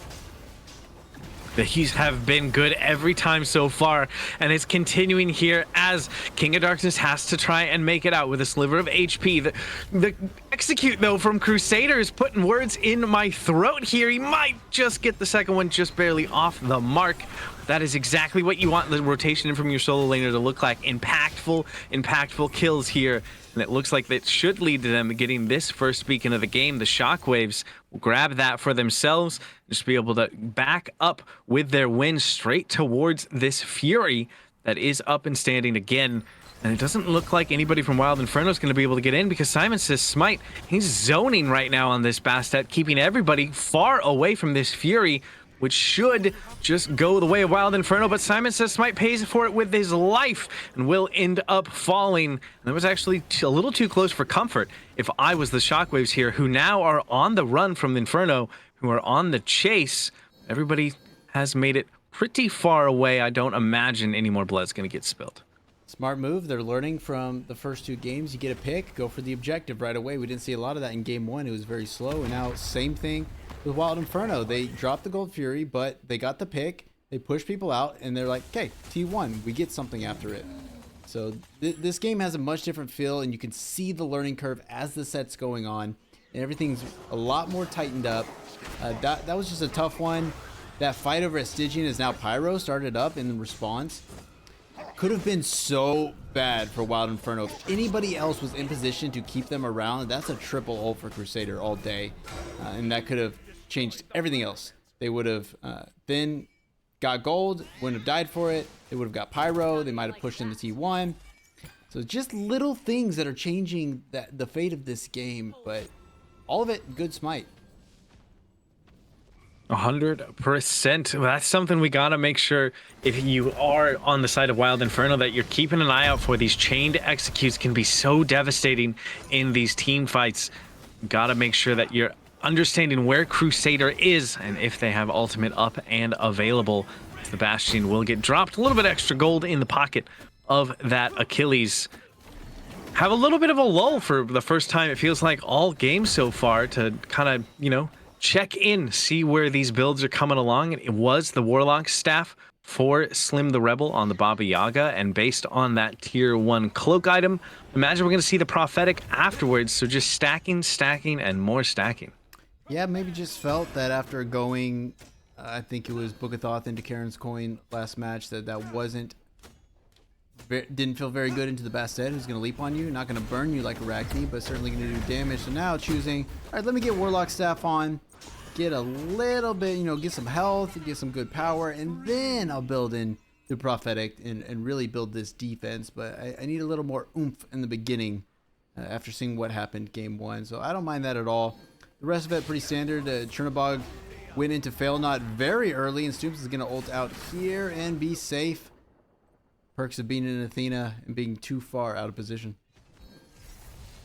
Yeah, second item Fail Not for the Chernobog. You are correct, but SimonSaysSmite will get out the home sweet home ultimate, if nothing else, trading ult for ult there in the mid lane. Still non-stop aggression from this Bastet so far.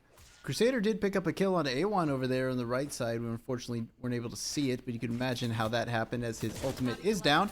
So that XP lead is going to continue over there, and that, I mean, that's just, as Achilles is a strong, aggressive warrior, and Karen has a lot of good things about his kit, but he's just not built to take on an Achilles.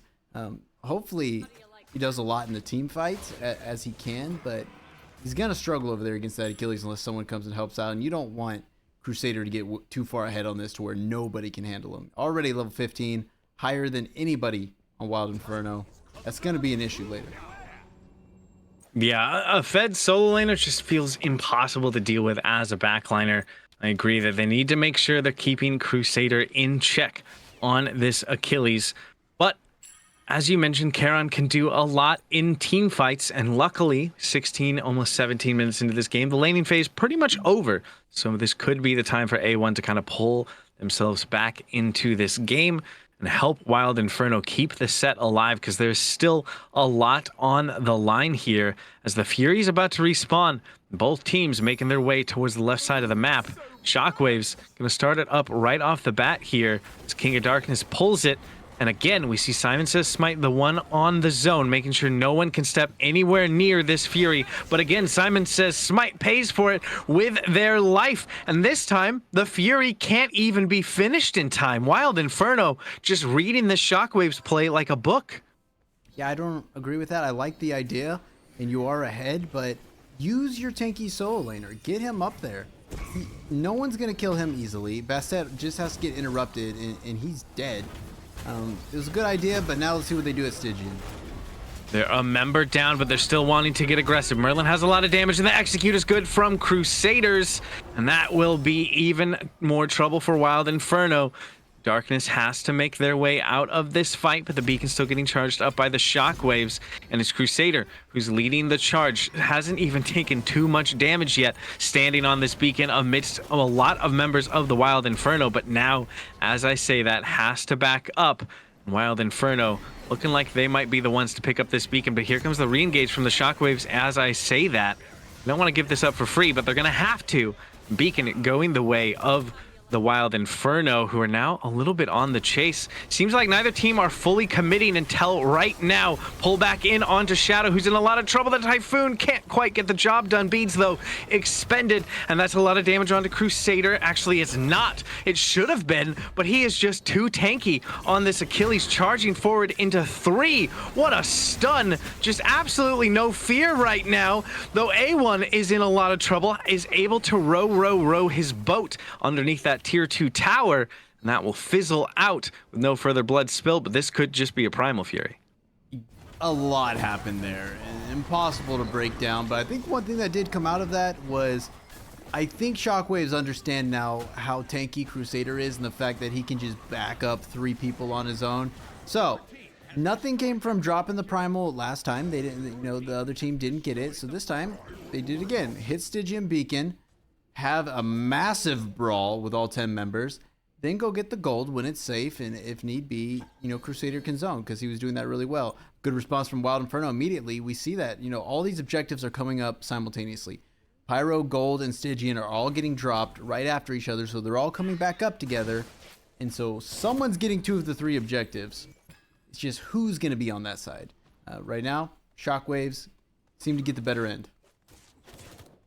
Does seem to be going their way for the time being, but because, as you mentioned, there's a good answer back from Wild Inferno to get that Pyromancer, the gold lead right around 1,000, which 20 minutes into the game is not that really that much. This game is very even between these two teams, maybe pushing closer to 2K, but still not going to be enough for anything to feel too bad for Wild Inferno. It's really, I think, just this duo of the jungler and the solo laner for the Shockwaves that are just seeming so hard to deal with. Yeah, like you said, it's very close. 2K is nothing. That's a couple towers. That's one good fight, one in your favor. And to have that 21 minutes in where we saw a Fire Giant dropped in game 2 is pretty impressive. And now it looks like we'll get a 3-on-2 here in mid lane. Nope, everybody going to go their separate ways, dashed out both ends. Susano is lurking over in left lane. Maybe he wants to go back to the old put Shadow in the ground 3 or 4 times strategy. That has been their strategy time and time again, but we'll just decide to let Shadow live another day here on this Chernobog. The early fail not that we mentioned earlier has turned into the dominance, and now even more crit with that hidden dagger pickup. So if we don't see a Spectral out of someone on the side of Wild Inferno, Shadow might just start absolutely cleaning up some of these fights. Spectral is going to be a huge pickup, and someone's got to get it. It gives that aura, so it'll help no matter who gets it. But preferably, probably a solo laner who's going to be in there. And, you know, they're both Guardians, so it doesn't matter too much. stooompzz has been engaging a lot, and if he's going to engage onto Shadow, it's going to hurt. Especially with the build that stooompzz went last game, and seems to be doing something similar where they built Gauntlet of Thieves gives you a lot of health, and then you build into sort of hybrid protection items to match with it. So nothing super hard defense coming out of stooompzz last game. If you go that route this time and meet a Chernobog in the jungle, it's gonna hurt. Yeah, definitely not going to feel good. Crit just has the ability to 100 to 0 you in the blink of an eye, regardless of who you are, if you don't have the correct items to try and deal with it. 22 minutes into the game now. No fire giant like we saw in game 2, as you mentioned. But I feel like we could get close to a dance around it, or a clean team fight from either of these teams leading to that biggest objective on the map. Crusader he doesn't take any damage. I always think, well, here we're going to see a chunk of the health bar, but no, he's totally fine on this Achilles. He's level 18 Achilles. He's got a lot of his build online. He's very tanky, and matching up against Baba Yaga, who's got a lot of power, not a lot of pen, and a lot of defense. It's going to be tough for anybody to chunk down this Crusader. You have to put several members on him, which is what you want. You want your solo laner to be outnumbered and keeping half the team busy while the rest of your team gets the job done. So curious how that'll go, as now Stygian gonna be a problem once more. stooompzz is in a lot of trouble right now, trapped in the Dharmic pillars and nowhere to go. Liore will get credit for that kill, but here comes the reinforcements for Wild Inferno. The Karen ult is good to fierce him away, and the Crimson ult is better to get the kill onto SimonSaysSmite. Home sweet home damage ticking through and backing up the remaining members of the Seismic Shockwaves. 1-for-1 trade so far. Beacon getting charged up by Wild Inferno, and it seems like Seismic Shockwaves just going to give this one up, at least for the time being. But every time I've said that, they've decided to get aggressive. They're just hiding under the tier 1 tower for now, and Beacon does go the way of the Shockwaves. But it doesn't look like Wild Inferno want to stop this fight yet. TheCrimsonAspect, look out behind you. There's an Achilles. Will be able to stay safe for the time being. Chernobog looked like he went up in the air there. The Defender of Olympus lands, but Crusader will get an execute. stooompzz answers back with a kill onto Darkness as the fight extends. Slim the Rebel gets the kill onto shadowknexsestus. Great taunt out of stooompzz there to make sure that no one was able to get towards the backline, and Wild Inferno, feeling good about that fight, will back up. Man, that was so good for Wild Inferno. They need to get gold off this, and they need to push an issue somewhere else. Huge fight for them that has not been going their way, but here comes Seismic Shockwaves to contest A1 to zone, but not the tankiest one. Crusader is here. SimonSaysSmite uses the ult. The Fury still getting looked at, is very low, but will get leashed now. Picked back up again, and Crusader will get the kill onto stooompzz as the Fury is forgotten about. A1 with a sliver of HP will be able to row away safely. SimonSaysSmite doesn't want to press the issue that much, but Fury not ending up going the way of Wild Inferno, and they lose their support. That one's just tough. You know, it felt like you could get the Gold Fury there because you won a big fight. I would have liked to see them, as soon as it was apparent A1 couldn't hold them back, everyone drops and goes forward. You just won the fight. You killed 3 of them. 2 or 3 of them. 1 came back, and so they step back up. Do it again. Push them back out. Don't let them get in your face. But unfortunately, it goes that way. Hopefully, they learn from it and run an objective a little bit different in the past. But now, Titan Brawl in mid, and we're back to 5v5. We are indeed constant scrapping here in game 3. The Titans are both low, and A1 is deep into enemy lines and trying to make it out. Dharmic pillars come out, but Crimson has gotten someone so low and will get the kill onto SimonSaysSmite, but A1 falls in trade. Crimson falls in trade, and now stooompzz could be in trouble. Trapped between 4, but the Athena is tanky, and Crusader, no one left to execute. The tier 1 tower in mid, though, does fall, as the Titan for the Shockwaves will fall shortly after, and guess what's up and available? Pyromancer is waiting for the Seismic Shockwaves to just back up and clean it up. This might be traded out for the Oni Fury on the other side. Yeah, so that's the first time we saw the fight at Stygian 1, and they go to Pyro, leaving Oni up, but it's taken a long time to burn, and Seismic Shockwaves are going to show up maybe in time. It's going to be close. They're going to go for it, but Wild Inferno are able to secure that one. stooompzz with a sliver of HP, and Shadow wants this kill. Goes in with the ultimate, has the crits, but it's just barely not going to be enough. Defender of Olympus is quite a safety tool, and stooompzz will be able to make it out of that one. Unfortunate there for Shadow. Couldn't recognize right away that Athena was in the Defender of Olympus, thought that stooompzz was going to dash, so put out the ability ahead of them, which is the right way to go. Try and catch them before they go through the jungle, but they weren't there. That damage might have been enough, and then also kind of just a snowballing misstep. Cherno used Aegis there when the wave came up, so a couple misplays, but nothing bad. You know, you pushed them off. Wild Inferno does get the Oni Fury, which is massive for them, and now liore in trouble next to Crimson. Whoa, where does health bar go? And where did Crimson's health bar go? Crusader, of course, it's the Achilles who gets that kill to answer back for the life of their mid laner. But that's a 1-for-1 trade. A lot of damage now gone for both sides, as these teams are definitely grouping around this fire giant. I blinked and we're 27 minutes into this game, Noob. Yeah, it has been so action-packed. It's been awesome. And I keep like looking over the stats and the kill-death ratios, and they're just not lining up with what I've been seeing. It's felt like such a brawl, and I'm like, oh, Wild Inferno just got decimated in that fight, and I look down, I'm like, well, all their score lines are very good. They didn't get decimated at all. What is happening in this game? And I really want to give credit to TheCrimsonAspect here. We put a little doubt on him when he locked in the Susano into the Ganesh, into the Achilles. Well, he locked it in first. Playing lights out on the Susano, going a bit overextended, you know, as we see junglers do sometimes when they're just trying to get their team back in it, but playing phenomenal for the comp he's matched up into, and how far down now 4K their team is. 6-4-3, great. And Slim the Rebel's just so hard to kill. It always seems like he's in trouble, but never gives up a death. They're playing well, Wild Inferno. They are. They're keeping themselves in this game. Still could go either way. Seismic Shockwaves, though, do have a bit of an advantage and are going to want to extend that with this fire giant. We get closer and closer to that EFG that will be coming at the 30-minute mark.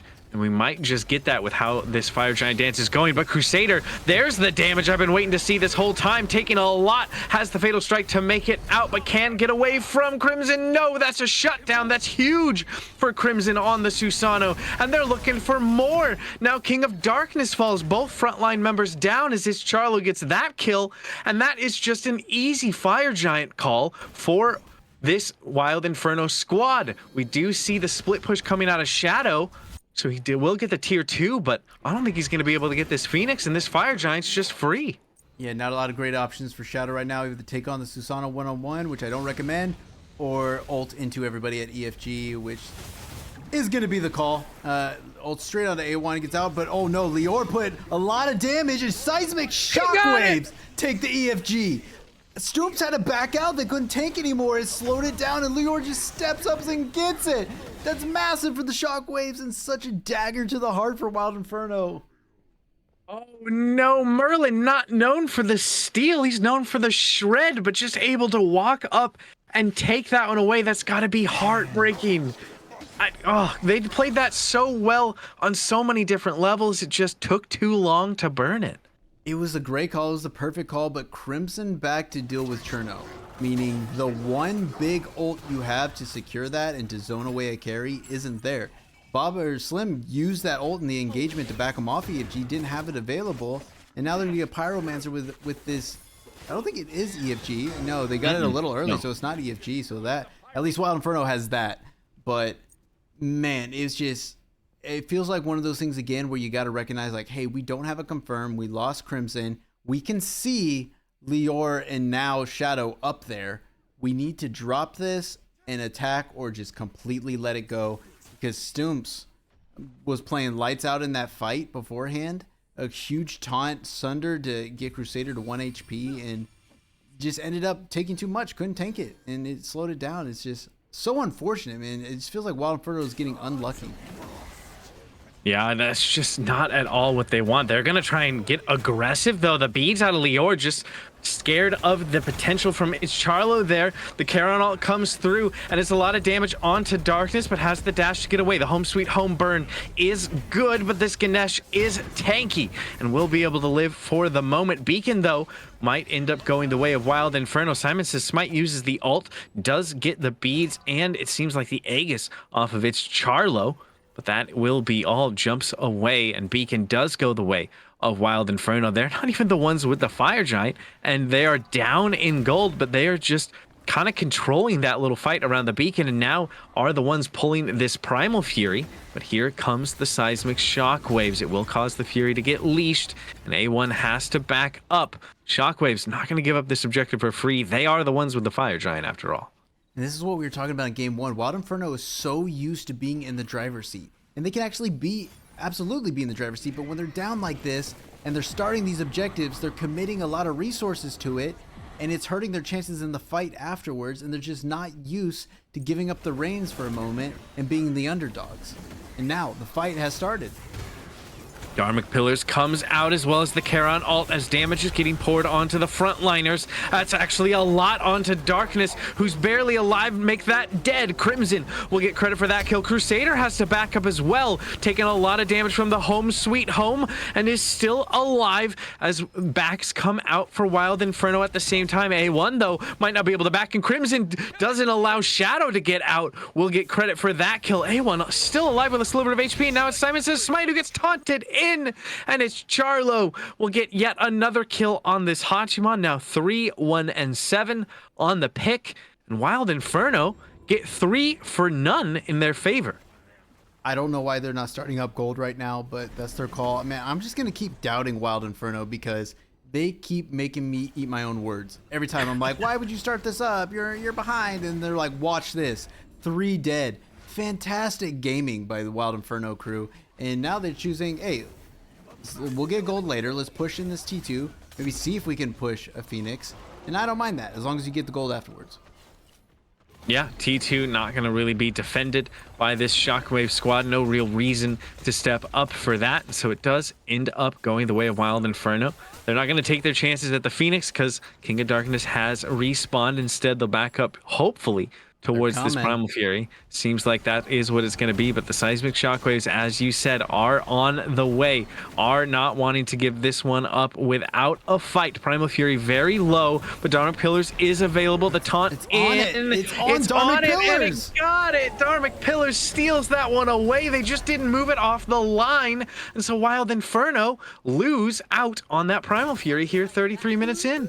Man, King of Darkness, what a play. That is your worst nightmare when you're like, no, we're holding this. No, we're just going to 50-50 it. And a Ganesh comes up, drops Dharmic Pillar. Okay, get it off Dharmic Pillars or put it in the center. Instead, they leash it to King of Darkness. It walks up to him, and he holds his ground at the wall, and it steals the Gold Fury. Lights out play by the support from Seismic Shockwaves. You love to see it. This game is still so close, back and forth. Pyromancer might be the next call, but Fire Giant, it's sitting right there. It's enhanced. We could see them go for either one of these, but the big boy there in the Fire Giant pit is going to be the focus, you would imagine, for these two teams. And I mean, for 34 minutes in, gold starts mattering less and less. Not everybody full build quite yet, but pretty close to it. This is, again, coming down to just play on field and mechanical and teamwork skill. I feel like for the last 15 minutes, we have not seen either of these teams in a different location as a pause comes out, in a different location other than Pyromancer, Stygian, Gold Fury, or Fire. They have been in an objective every moment of the last 15 minutes, and that's such a crazy thing to think about when you scope out, but they are really here to try and win this, and they know the objectives are going to happen, and then we just get to keep watching brawling, and I love that. Yeah, it's great. I wish that would leak into some of my ranked games. Objectives win the games. It's not team deathmatch. And both of these teams, they made it to finals. They understand that. And we're just seeing some great objective focused play out of these two teams. I really... I've been asking you who you think's gonna get the dub here. I really don't know. Even 35 minutes into this game, as the fighting continues, the Charon ult comes through. The Pyromancer is very low and will go the way of Wild Inferno. But can they take the fight? No. Seismic Shockwaves will answer back as Crusaders gets an execute onto one, and they might want to chase down more. ItzCharlo in a lot of trouble from SimonSaysSmite. He's getting silenced out and will end up falling to the Bastet. That's 2 picks going the way of the Shockwaves, who are trying to extend this that little bit further underneath the tier 2 tower. SimonSaysSmite with a double kill, diving the Phoenix in the backline. The tier 2 tower in mid falls, and the Shockwaves might even just look to siege here. I don't actually take that back. They're going to do the smart play. They're going to back up. Yeah, smart. I mean, you do have 40, 50 seconds, but why push it? That's a W for you. Take it. See if you can get a W that's less risky somewhere else, like this EFG. They're going to start up just Crusader and Liore. No carry here yet, so it's going to go a little slower. Switch to fire stance, and nope, going to go ice stance, so a slower even burn. There are a couple members of Wild Inferno around to contest this, but it's going to be tough, man. You're asking for a true 50-50, and you got to get through 5 members of Shockwaves to even have a shot. You really do, but Wild Inferno will just back up. Not able to get into the pit. Now the fire stance comes out, and now the EFG falls down. Seismic Shockwaves get that one for themselves. I'm going to look to try and go on the offensive now, you would assume. Just one tower left standing. How do you feel about this Wild Inferno siege defense? They've, historically across this set, they've been great as siege defense because they wait for their moment. They let a few things happen, and then they do what they do best and bring the fight to the other team. And once the stars align, it works out. But this is going to be tough, man. The first siege is an EFG, and there's a substantial lead for the Shockwaves. And I mean, everybody's level 20 now except for Stoomps. But gold-wise and item-wise and just mental space-wise, Shockwaves are going to look real good on the siege, especially if they get the Oni Fury. So interested to see what Wild Inferno does right now. They're just kind of licking their wounds in the jungle, getting a little farm. Hopefully meet up with the Oni Fury and hopefully have a plan that doesn't involve leashing it themselves, taking a lot of poke, giving opportunity for Shockwaves to set up their abilities on the target. I can't tell you what Wild Inferno is thinking, but I imagine it's a good plan. It's going to need to be because the Seismic Shockwaves are on a roll right now. They will get this Oni Fury without any sort of fight back from the Wild Inferno squad and begin to look towards their siege. Gonna go for the most important Phoenix on the left-hand side first. And that plan of Wild Infernos might just be to try and catch out SimonSaysSmite. Where'd he go? Pot out of position. All 5 members say hello and goodbye at the same moment. And now there's no Bastet for these Shockwaves team. That's exactly what they needed, you know? Oh, hey, yeah, go ahead. Get the Oni Fury. Feel comfortable in our jungle. We'll be right here when you walk in. Get an easy pick, and that just pumps the brakes on a siege you're about to do. Now, you still have EFG for several minutes and Oni Fury, so you can try again in 40 seconds when Bastet comes back up. But that's a big play from Wild Inferno, and that's how they stop the momentum that's coming their way. And I was looking at these score lines during that, and I kind of just want to break down what this means. If we look at Wild Inferno first, everyone has a great slash line other than the front line, which is exactly what you're okay with. Your mid laner has not died. Your carry is 4-2, and Susano is blowing people up at 9-5 around. You look at the other side, 0-3 on the carry, 0-3 on Ganesh doesn't really mean anything because it's hard for them to get kills. 4-7 on your jungler, and then Crusader is massive at 9-1, and Liore is barely getting touched again. So you can see where the problems and the advantages are. Wild Inferno is doing a great job protecting their carries. Every time someone gets sacrificed, it's almost exclusively the front line, which is okay.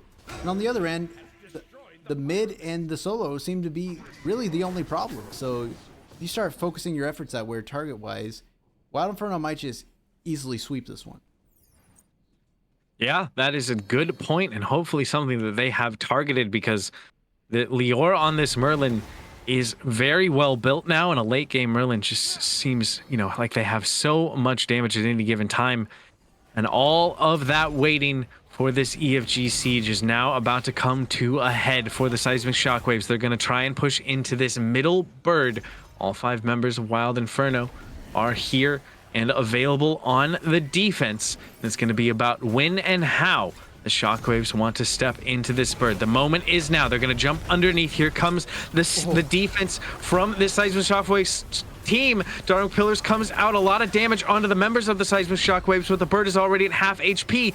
Aggression coming out from Shadow with a sliver of HP remaining. Has to go up into the sky. Where can you come down? It's right back to where you started. Look at Liore's health bar. Look at Liore's health bar right now. Oh my god. That was a massive fight. Liore did not get touched. Not a single scratch. That's why they're 4-1-9, and that's why they're putting out so much damage. 34,000 damage top of the player damage chart. great play, great counter engage there. You know, a few relics used to get away from Susano, but we gotta start thinking about targeting and where we need to focus these efforts. Shadow he's got a lot of assists, but he's not the one running this game right now. And the second Wild Inferno figures that out, man, this entire set is gonna flip on its head. Look at the player damage. Shadow down there towards the bottom, just being focused the whole time, and Liore at the very top in the lobby, 34k already in this game. Yeah, and look at Baba Yaga right up there. The damage numbers building tanky, so that really speaks to the caliber of mid laner that Slim the Rebel is. Just finding it hard to get involved here. 1-0-10, been a part of 11 of their 15 kills. That's pretty huge, and not dying.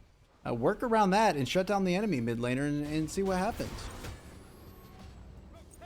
It's definitely going to need to be the play for Wild Inferno here. The next EFG has spawned. Both of these teams are going to be desperate to pick this one up. Because the Phoenix in the mid lane is still standing, Wild Inferno completely able to step up and contend around this next one. I feel like this could, again, go either way and could be a real decider in this game 3. Yeah, I mean, it always seems like it comes back to objectives. We were just at a Phoenix Siege, and now we're looking at Stygian gold and fire. That's where we like to live, and you know that's how it should be. You failed Siege, all right. Let's get something else that helps our Siege. Let's give something that gives us an advantage in the next fight. Shadow gonna solo the Stygian. That'll help if the Titans get released again. They're about to, and now everyone healthy, all ults up. We're looking for who's gonna jump in. stooompzz has had some fantastic taunts and sunders, getting multiple people with these sunders, and whoever gets taunt seems to get blown up. So I'm looking at stooompzz here to start this one, not let Shockwaves be the decider. Gonna need to be now, because here's the go button for the Shockwaves. SimonSaysSmite uses the ultimate and is answered back by the ult from Charon. But no blood spilled. A1 does take a lot of damage, but is safe enough on the Charon to back up for the moment. For what seemed like constant aggression, constant just, I'm going to walk at you until you die. Now, 43 minutes into this game, we're seeing patience. We're seeing wanting to make sure it's the right moment to go in from both of these teams. They both know what's on the line around what could be this last fire giant of the game, depending on how things go. I'm still bewildered that it's only been 32 kills in this game. It's felt like we've watched 100 deaths in these fights, and now stooompzz getting involved. The silence is out, so we can make it a little tough.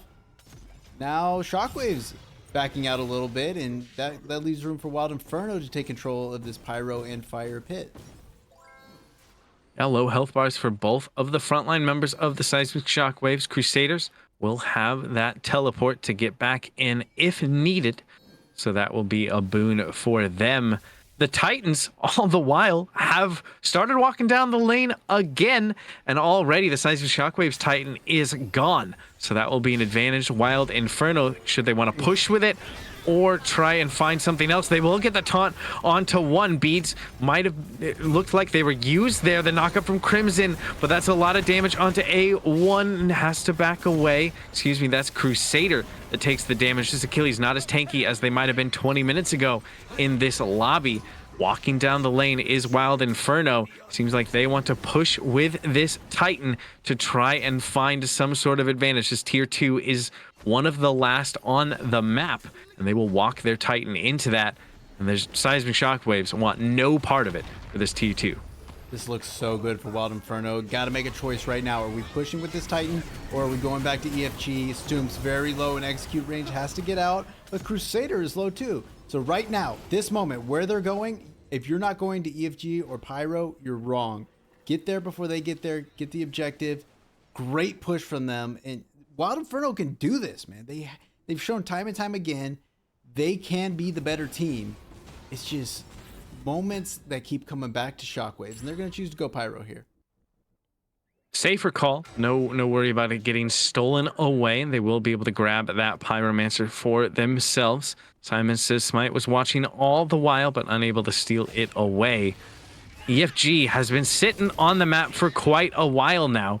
Neither team able to get an advantage to pick it up, but The Inferno backs up and Shockwaves say, we'll take this Fire Giant. They're burning it so quickly. The shred from this Merlin and Chernobog is enough, and they'll grab the EFG for relatively free here, and now can just try and back away. Wild Inferno, they are angry. They are looking for blood, and it might just be Crusader, but this Achilles still is fairly tanky and able to walk away, tank up a lot of that damage. And the Shockwaves, they get the Fire Giant, and they just walk back towards their base.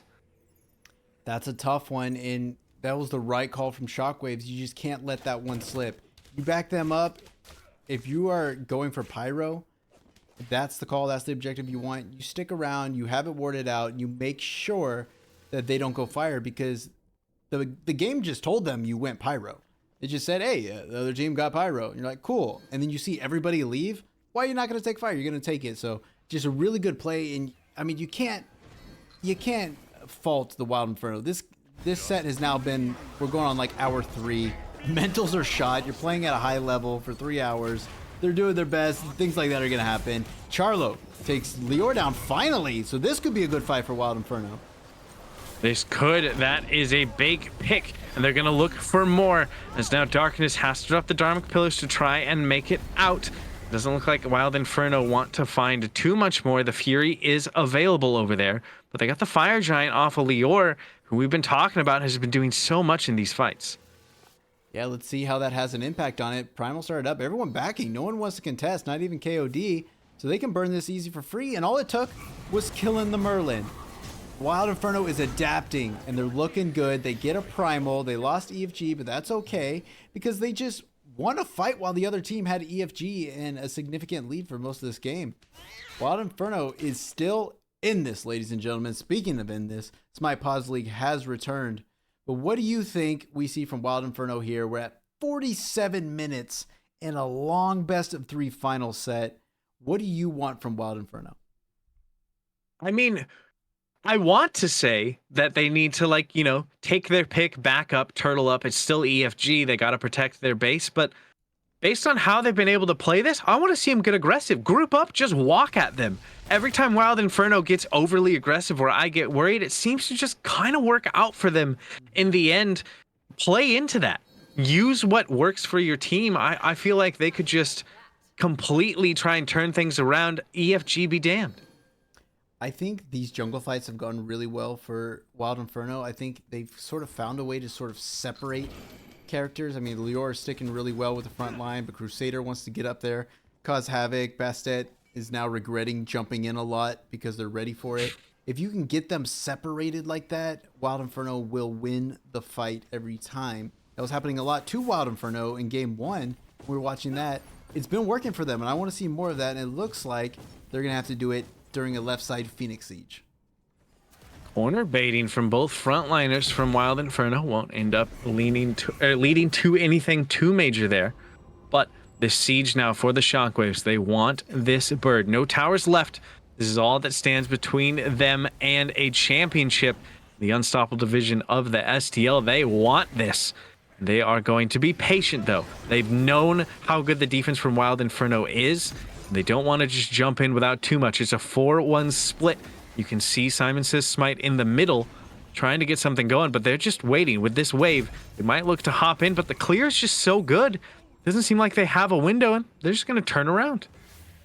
It's got to be frustrating playing against this Wild Inferno team, man. They're so good despite you winning 2 games. Despite you leading the majority of this game, every time you want to try and do something as the Shockwaves, the Wild Inferno make it so difficult to accomplish it. They keep pushing you back. They keep stopping you at the objective. They keep getting kills. Stop your siege. EFG is gone now, and you didn't siege anything with it. This team is so good, and it still bewilders me how this set has gone on for 3 hours, but it's just, both teams are just so good. What are you going to do? Yeah, it's been such an even matchup the whole way through. And I mean, 50 minutes. We've crossed the 50-minute mark here in game 3. There is no difference between these teams right now. Everybody's, you know, been full build for a long time. Everybody has their 500 pots. Everybody has their 3K pots, wards. Everything you could possibly want is available to all 10 members in this lobby right now. And we've seen that their play on field, their skill level is so evenly matched. I mean, this is what a final should be every time. Absolutely. Dude. This is exactly. No one wants to see a decimation sweep finals. This is so even. These are clearly the two teams that were supposed to be battling it out in a best of 5 at the end of the season. It is undeniable how close this is. It just happens to be Shockwaves' moment for the last 2 games, but 51 minutes in, no one knows how that's going to end. One fight decides this game 100%. Timers are going to be astronomical. You're going to be so strong with your builds that you're just going to melt anything in your path. So it really comes down to who's going to lose a big fight, and then the other person's winning the game. Yeah, this is one moment away from victory for either of these two teams. Beads will not be available for Charlo, though. Gets caught by the Bastet ult, has to expend them. So that's going to be something to pay attention to. A little bit less safety for the Hachiman, as we might see a fight break out here. That's a lot of damage. The Dharma Pillars comes out, but stooompzz is tanky on the Athena. Dashes through, and we'll be able to get out. SimonSaysSmite jumps in, but Crimson, too mobile, able to back away. And looking for a moment to re-engage. Crusader uses the Fatal Strike, but can't find it, and they are split. It's exactly what you were talking about. Crusader in a lot of trouble, but Shadow will get the kill onto Charlo, and the Typhoon rages through the screen, but won't find too much. Crusader is so low on that Achilles right now, but still so tanky and is able to back up. Look at Liore's health bar. It's just so always healthy. There was so much that happened, and carries barely got touched on both sides. It's so wild. All of that happened, and who died? Charlo? That's it? Like, I felt like I just watched a bloodbath. This game is insanity, and now Shadow caught up way too far at the Fire Giant pit. Gonna get out, looks like. TP back in from Crusader, but is into a lot of members of Wild Inferno who are looking to try and make more fights. stooompzz actually gets taken a little bit low as Crimson is on the run. Crimson with a sliver of HP. Can they make it out of here as it's A1 who's struck by the house? The house! Oh no, the execute threshold met, but not even needed. SimonSaysSmite will get the kill onto the Charon, and that is just unfortunate placement. Oh, that's a new one, and that was so good with the great Dharmic pillars. There was nowhere to go. You had a pillar on one side, you had a wall on the other, and you had a big house in your way. So unfortunate for A1. Oh man. And now Fire Giant started up. EFG 53 minutes in, already a quarter. Hell, this is surely going the way of Shockwaves. Yeah, Merlin plus crit damage. That Fire Giant is just gone, and Shockwaves pick up yet another EFG. Crimson doing what they can over on the other side, but you can't solo that Oni Fury, it doesn't seem like. So they might not be able to do it because there are members of Shockwaves over here right now. They're going to get the oracles, but now they know. Now they need to be careful because this Chernobog is in a lot of trouble. Shadow will avoid the Typhoon, but can't avoid everything else, and ItzCharlo will get credit for that kill. And again, we're seeing EFG go the way of the Shockwaves, but they lose someone in the process. That was a great pick, and the timer was 83 seconds on Chernobog. He's gone for forever, no. Okay? You have so much time to do what you want and not have to deal with an ADC with EFG. It's a dream. What will they do with it? It looks like they're just going to push up the lanes. No objectives up except for towers and phoenixes. I would love to see them push this. A1 respawn. It's 5-on-4. No ADC. You've already taken fights against EFG, and it's not been an issue. I would like to see it push, but it looks like Wild Inferno's finally saying, hey, let the Shockwaves bring the fight to us. They'll overstep. We'll punish them. We'll capitalize. Hey, it's been working for them so far. 83-second death timer. I mean, you can get up, go make some food, and come back, especially with another pause coming through. I mean, this is just so close. I feel like this has been going on for so long with this back and forth with who's going to do it. And I know it is going to be just someone's going to snap their fingers, 5 people are going to be dead, and the game is going to be over. I'm just on the edge of my seat right now. I mean, this set has been going on for so long. People probably got to take a break and call their boss and tell them they're not coming to work tomorrow. This has been extensive. But man, is this good Smite. You know, because we didn't get to see much from Unstoppable this season, I didn't know exactly what to expect, but this is good Smite. This is fantastic what we're seeing out of our lowest division, which is clearly not that low. It's not low enough. We need to drop another division below this because these are good players and they are playing pristine Smite, and it is entertaining to watch. And now, here we go. Only way of pushing up the right side into a Phoenix, someone might have to deal with that. Looks like it would be Crusader. Everybody else, round 7 Siege. Haven't broken the base yet. Seismic Shockwaves really want to, though. They are going to give it another attempt. They have about a minute left on this EFG to try and find some way to crack this defense coming out from Wild Inferno.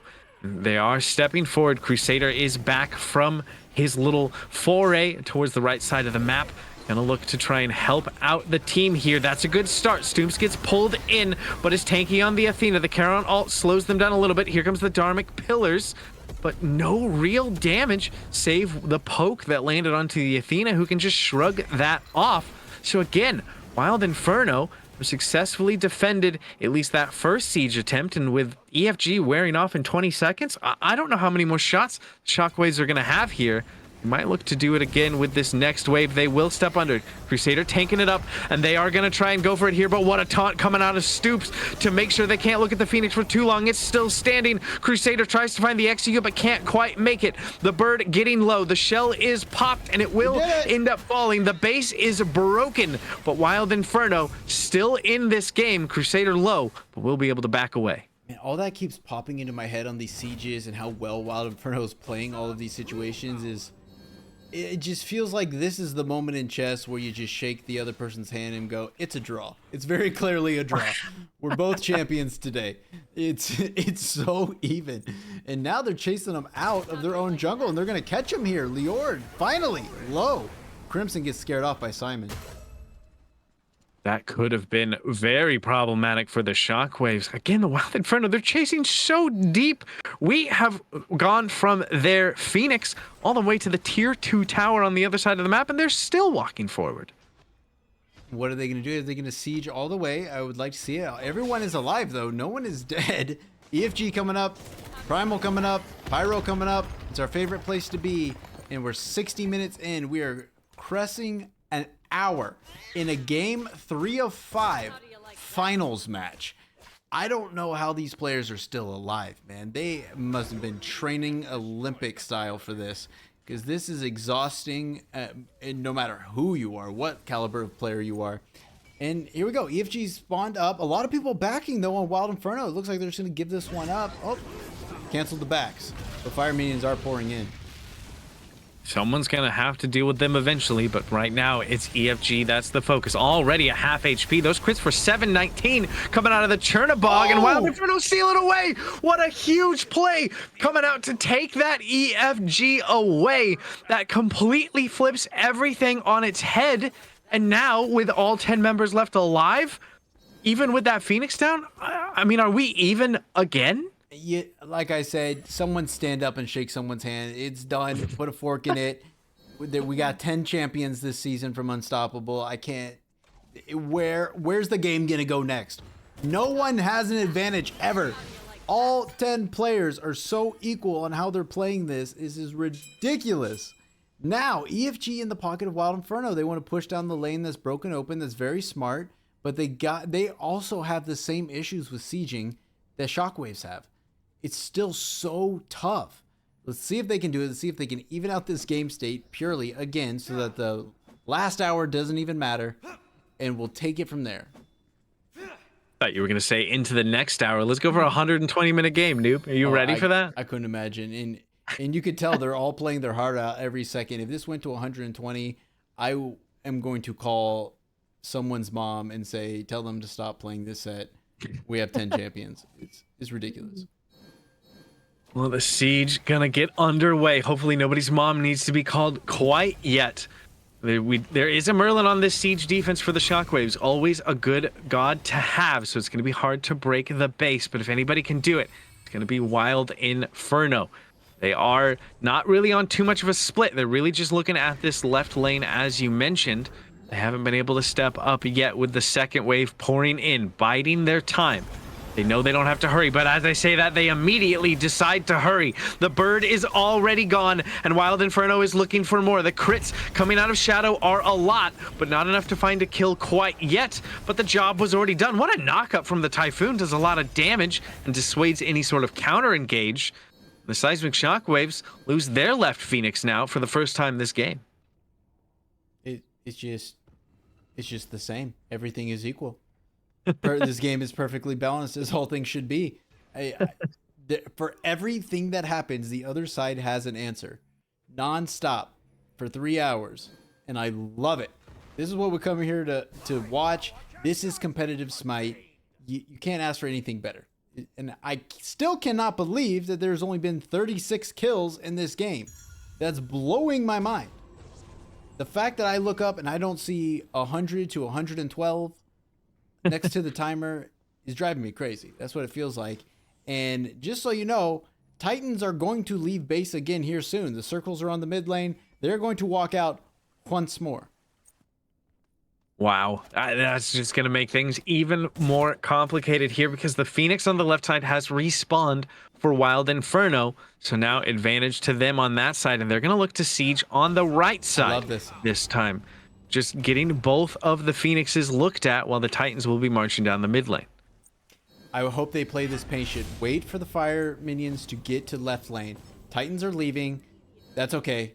Wait for fire minions to get there so you have a full split of the map, but they're not waiting. They're going in. They are going in now. The siege defense needs to be good from the Shockwaves, but Crimson will get a kill. It's answered back by SimonSaysSmite. So that's 1 for 1 so far, and there's low health bars in the background for this Wild Inferno squad. It doesn't look like they're going to be able to break the base on the right side, and they have to back up instead. If they go here and kill the Titan very fast and go right back to Phoenix, I think that's such a good play because fire minions are coming up now. Someone has to deal with them. You do have SimonSaysSmite dead for 70 seconds. Same with Charlo, but you still have EFG. Never mind, no you don't. I just looked. It's gone. But you have a split of the map, so you can either get EFG again here, but there's so much pressure on Shockwave's base right now. They have to commit resources, so you can get yourself an advantage. You're going to go for Pyro. That's going to help a lot with the siege. Stick around, ward out for EFG, or push with this Titan. Do something to keep this pressure button pressed. No one's picked up the bomb yet from the Pyromancer. That won't help with the siege too much. There we go. Now it's picked up. I was going to be a little worried there, but we'll be able to have that in their pockets. Fire Giant gonna respawn for the, I don't know, 12th, 15th time here on in this game in just under 15 seconds. 5. I'm glad you can count. It's up in the top left of your screen. Oh, it is. Oh, I'm glad you can see. Yeah, so that's 5. That's ridiculous. And almost exclusively gone the way of Shockwaves, except for a beautiful steal on EFG. And look how much they got from that steal. So if they get this 65-minute EFG, the possibilities are endless. And look at TheCrimsonAspect creeping over there where Chernobog currently is. But there's 2 members there. They could catch out Chernobog, but Chernobog could ult over to Fire Giant, and now they're outnumbered 5-3 because 2 are on the left side. Unless they're going to try and backdoor this Phoenix, something's going to happen. I'm just not sure what yet. Carlo's on that left side as well. This is an interesting play from Wild Inferno, and they are going to jump onto the Chernobog, who has the Living Nightmare to get up and will join the safety of the team. There is 3, and that might be the go button for the Shockwaves on this side of the map. stooompzz has the global ability of their own and will be able to make it over to the team. Now there's 4 members of Wild Inferno here. Oh no, can they just walk in? The backs do come through. So at least the Shockwaves will be here.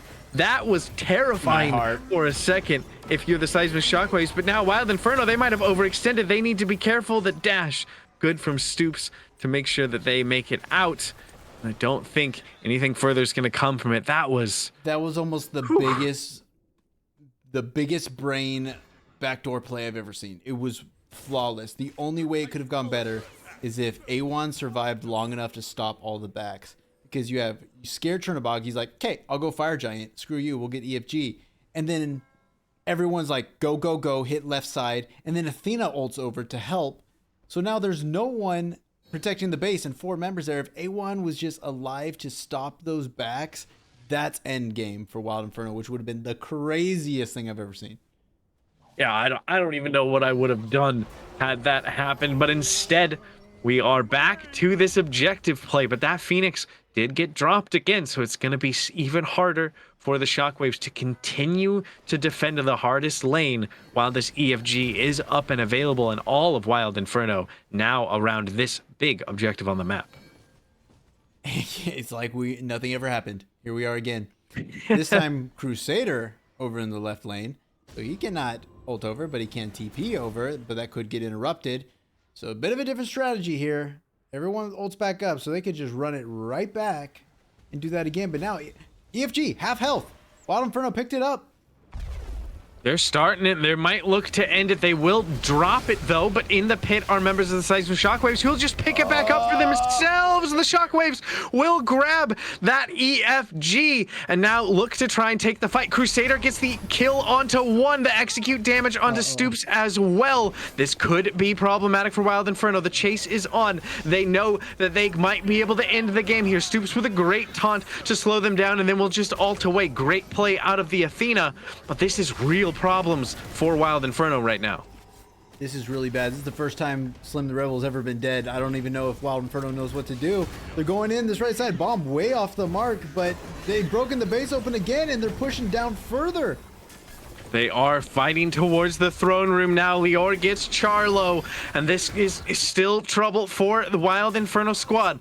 Seismic Shockwaves do have a few low health members, so they have to be careful. Great two-man taunt back in for both of the frontliners, but they're looking towards the middle Phoenix this time. SimonSaysSmite needs to be careful from the Phoenix damage. That's still standing, but they will end up falling. Pulls in one, but will not be able to find too much of a kill. And look at this Wild Inferno on the chase again. Crimson wanting to turn something around, but needs to be careful. Will be able to dash away. Susano so mobile, but two Phoenixes down now for Wild Inferno, and the Titan from the Seismic Shockwaves in a little bit of a battle of its own.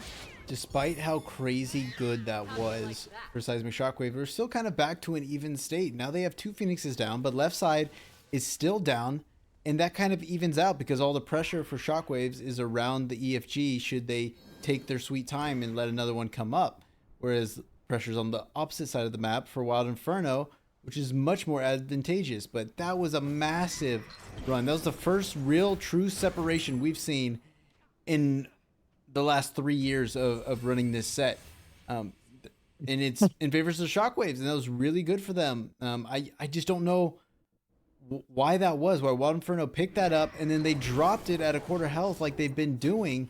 That's just gifting it to them, and now you're still taking the fight afterwards. And like I said, that's the first time Slim the Rebel has died this entire game, and the base got broken wide open when that happened. And now, final remaining Phoenix and Fire Minions are pouring in at 70 minutes, Doc. This is a huge moment, not only for this game, but for this entire set, because remember, this is match point for the Seismic Shockwaves. It could all end here for them. And there's the Bastet ult trying to kick things off. Won't find too much, but they still are going to try and break this base. They can be patient, because as you mentioned, those fire waves are pouring in the mid and the right lane, and someone has to back to deal with them. We do see immediately as they spot that out, they decide to get aggressive. The Dharmic Pillars comes out. The Charon ult is the answer back, but Liore does so much damage. Slim the Rebel falls for the second time this game. The bird is gone, and A1 is on the run. Will be able to not make it back to Fountain. Excuse me. This is the Titan's just gone, and Seismic Shockwaves at a 69.5-minute game get the sweep and become your unstoppable division champions.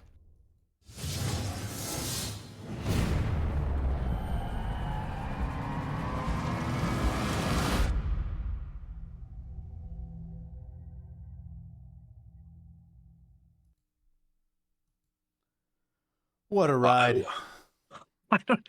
I am out of words. That was, what an end to what a crazy game. I feel drunk. That was incredible. That was an incredible set of Smite from all 10 members, the entire set. Even though technically the scoreboard says 3-0 Shockwaves, man, that was as much a championship for the Wild Infernos as it was for Shockwaves. That was just great. Yeah, there's no world in which it looks like that was a 3-0. On paper, it looks like the Shockwaves just run away with the set, but I don't feel like it could have been any closer, except for maybe going all the way to 5 games, because this was just back and forth. Both teams just equal forces on either side, but there can only be one winner. And it just went to the Seismic Shockwaves. And take a look at these numbers. These are numbers you only get in a 70-minute game. Finals match. It's so impressive, and still the scoreline's so good for a team that technically just got 3-0'd. They're beautiful scorelines. The numbers are great. Wild Inferno played lights out, but man, the underdogs. Seismic Shockwave coming in as the number 2 seed, taking on what just seemed like a team that no one could beat and sweeping them in the finals. Incredible effort from the Seismic Shockwaves, and well deserving of the title champion in our first ever Unstoppable Champions. Yeah, congratulations to the Shockwaves. They played lights out for such a long time too. I mean, we mentioned it a few times there, but to have the mental fortitude for both of these teams to be able to stick in that game for as long as it was, to stick in the set for as long as it was as a whole, just really shows that these players, even in the Unstoppable division, are just high caliber here in the SDL. Yeah, and I hope they all get a well-deserved nap after that one. I would sleep for 10 years if I played in that set. Man, couldn't have asked for anything better. And that makes me really excited to see what happens in the other division finals. I can't even imagine. Yeah, lots still to come for the other divisions. And that was just what an end to a great season in the Unstoppable division. Congratulations one more time to the Seismic Shockwaves. That's going to do it for us here, though, on the SDL. Once again, I have been DoctahShru, joined by iNooblet and past iNooblet on the spectator and the recording. Thanks so much for joining us. We will see you all in the next one.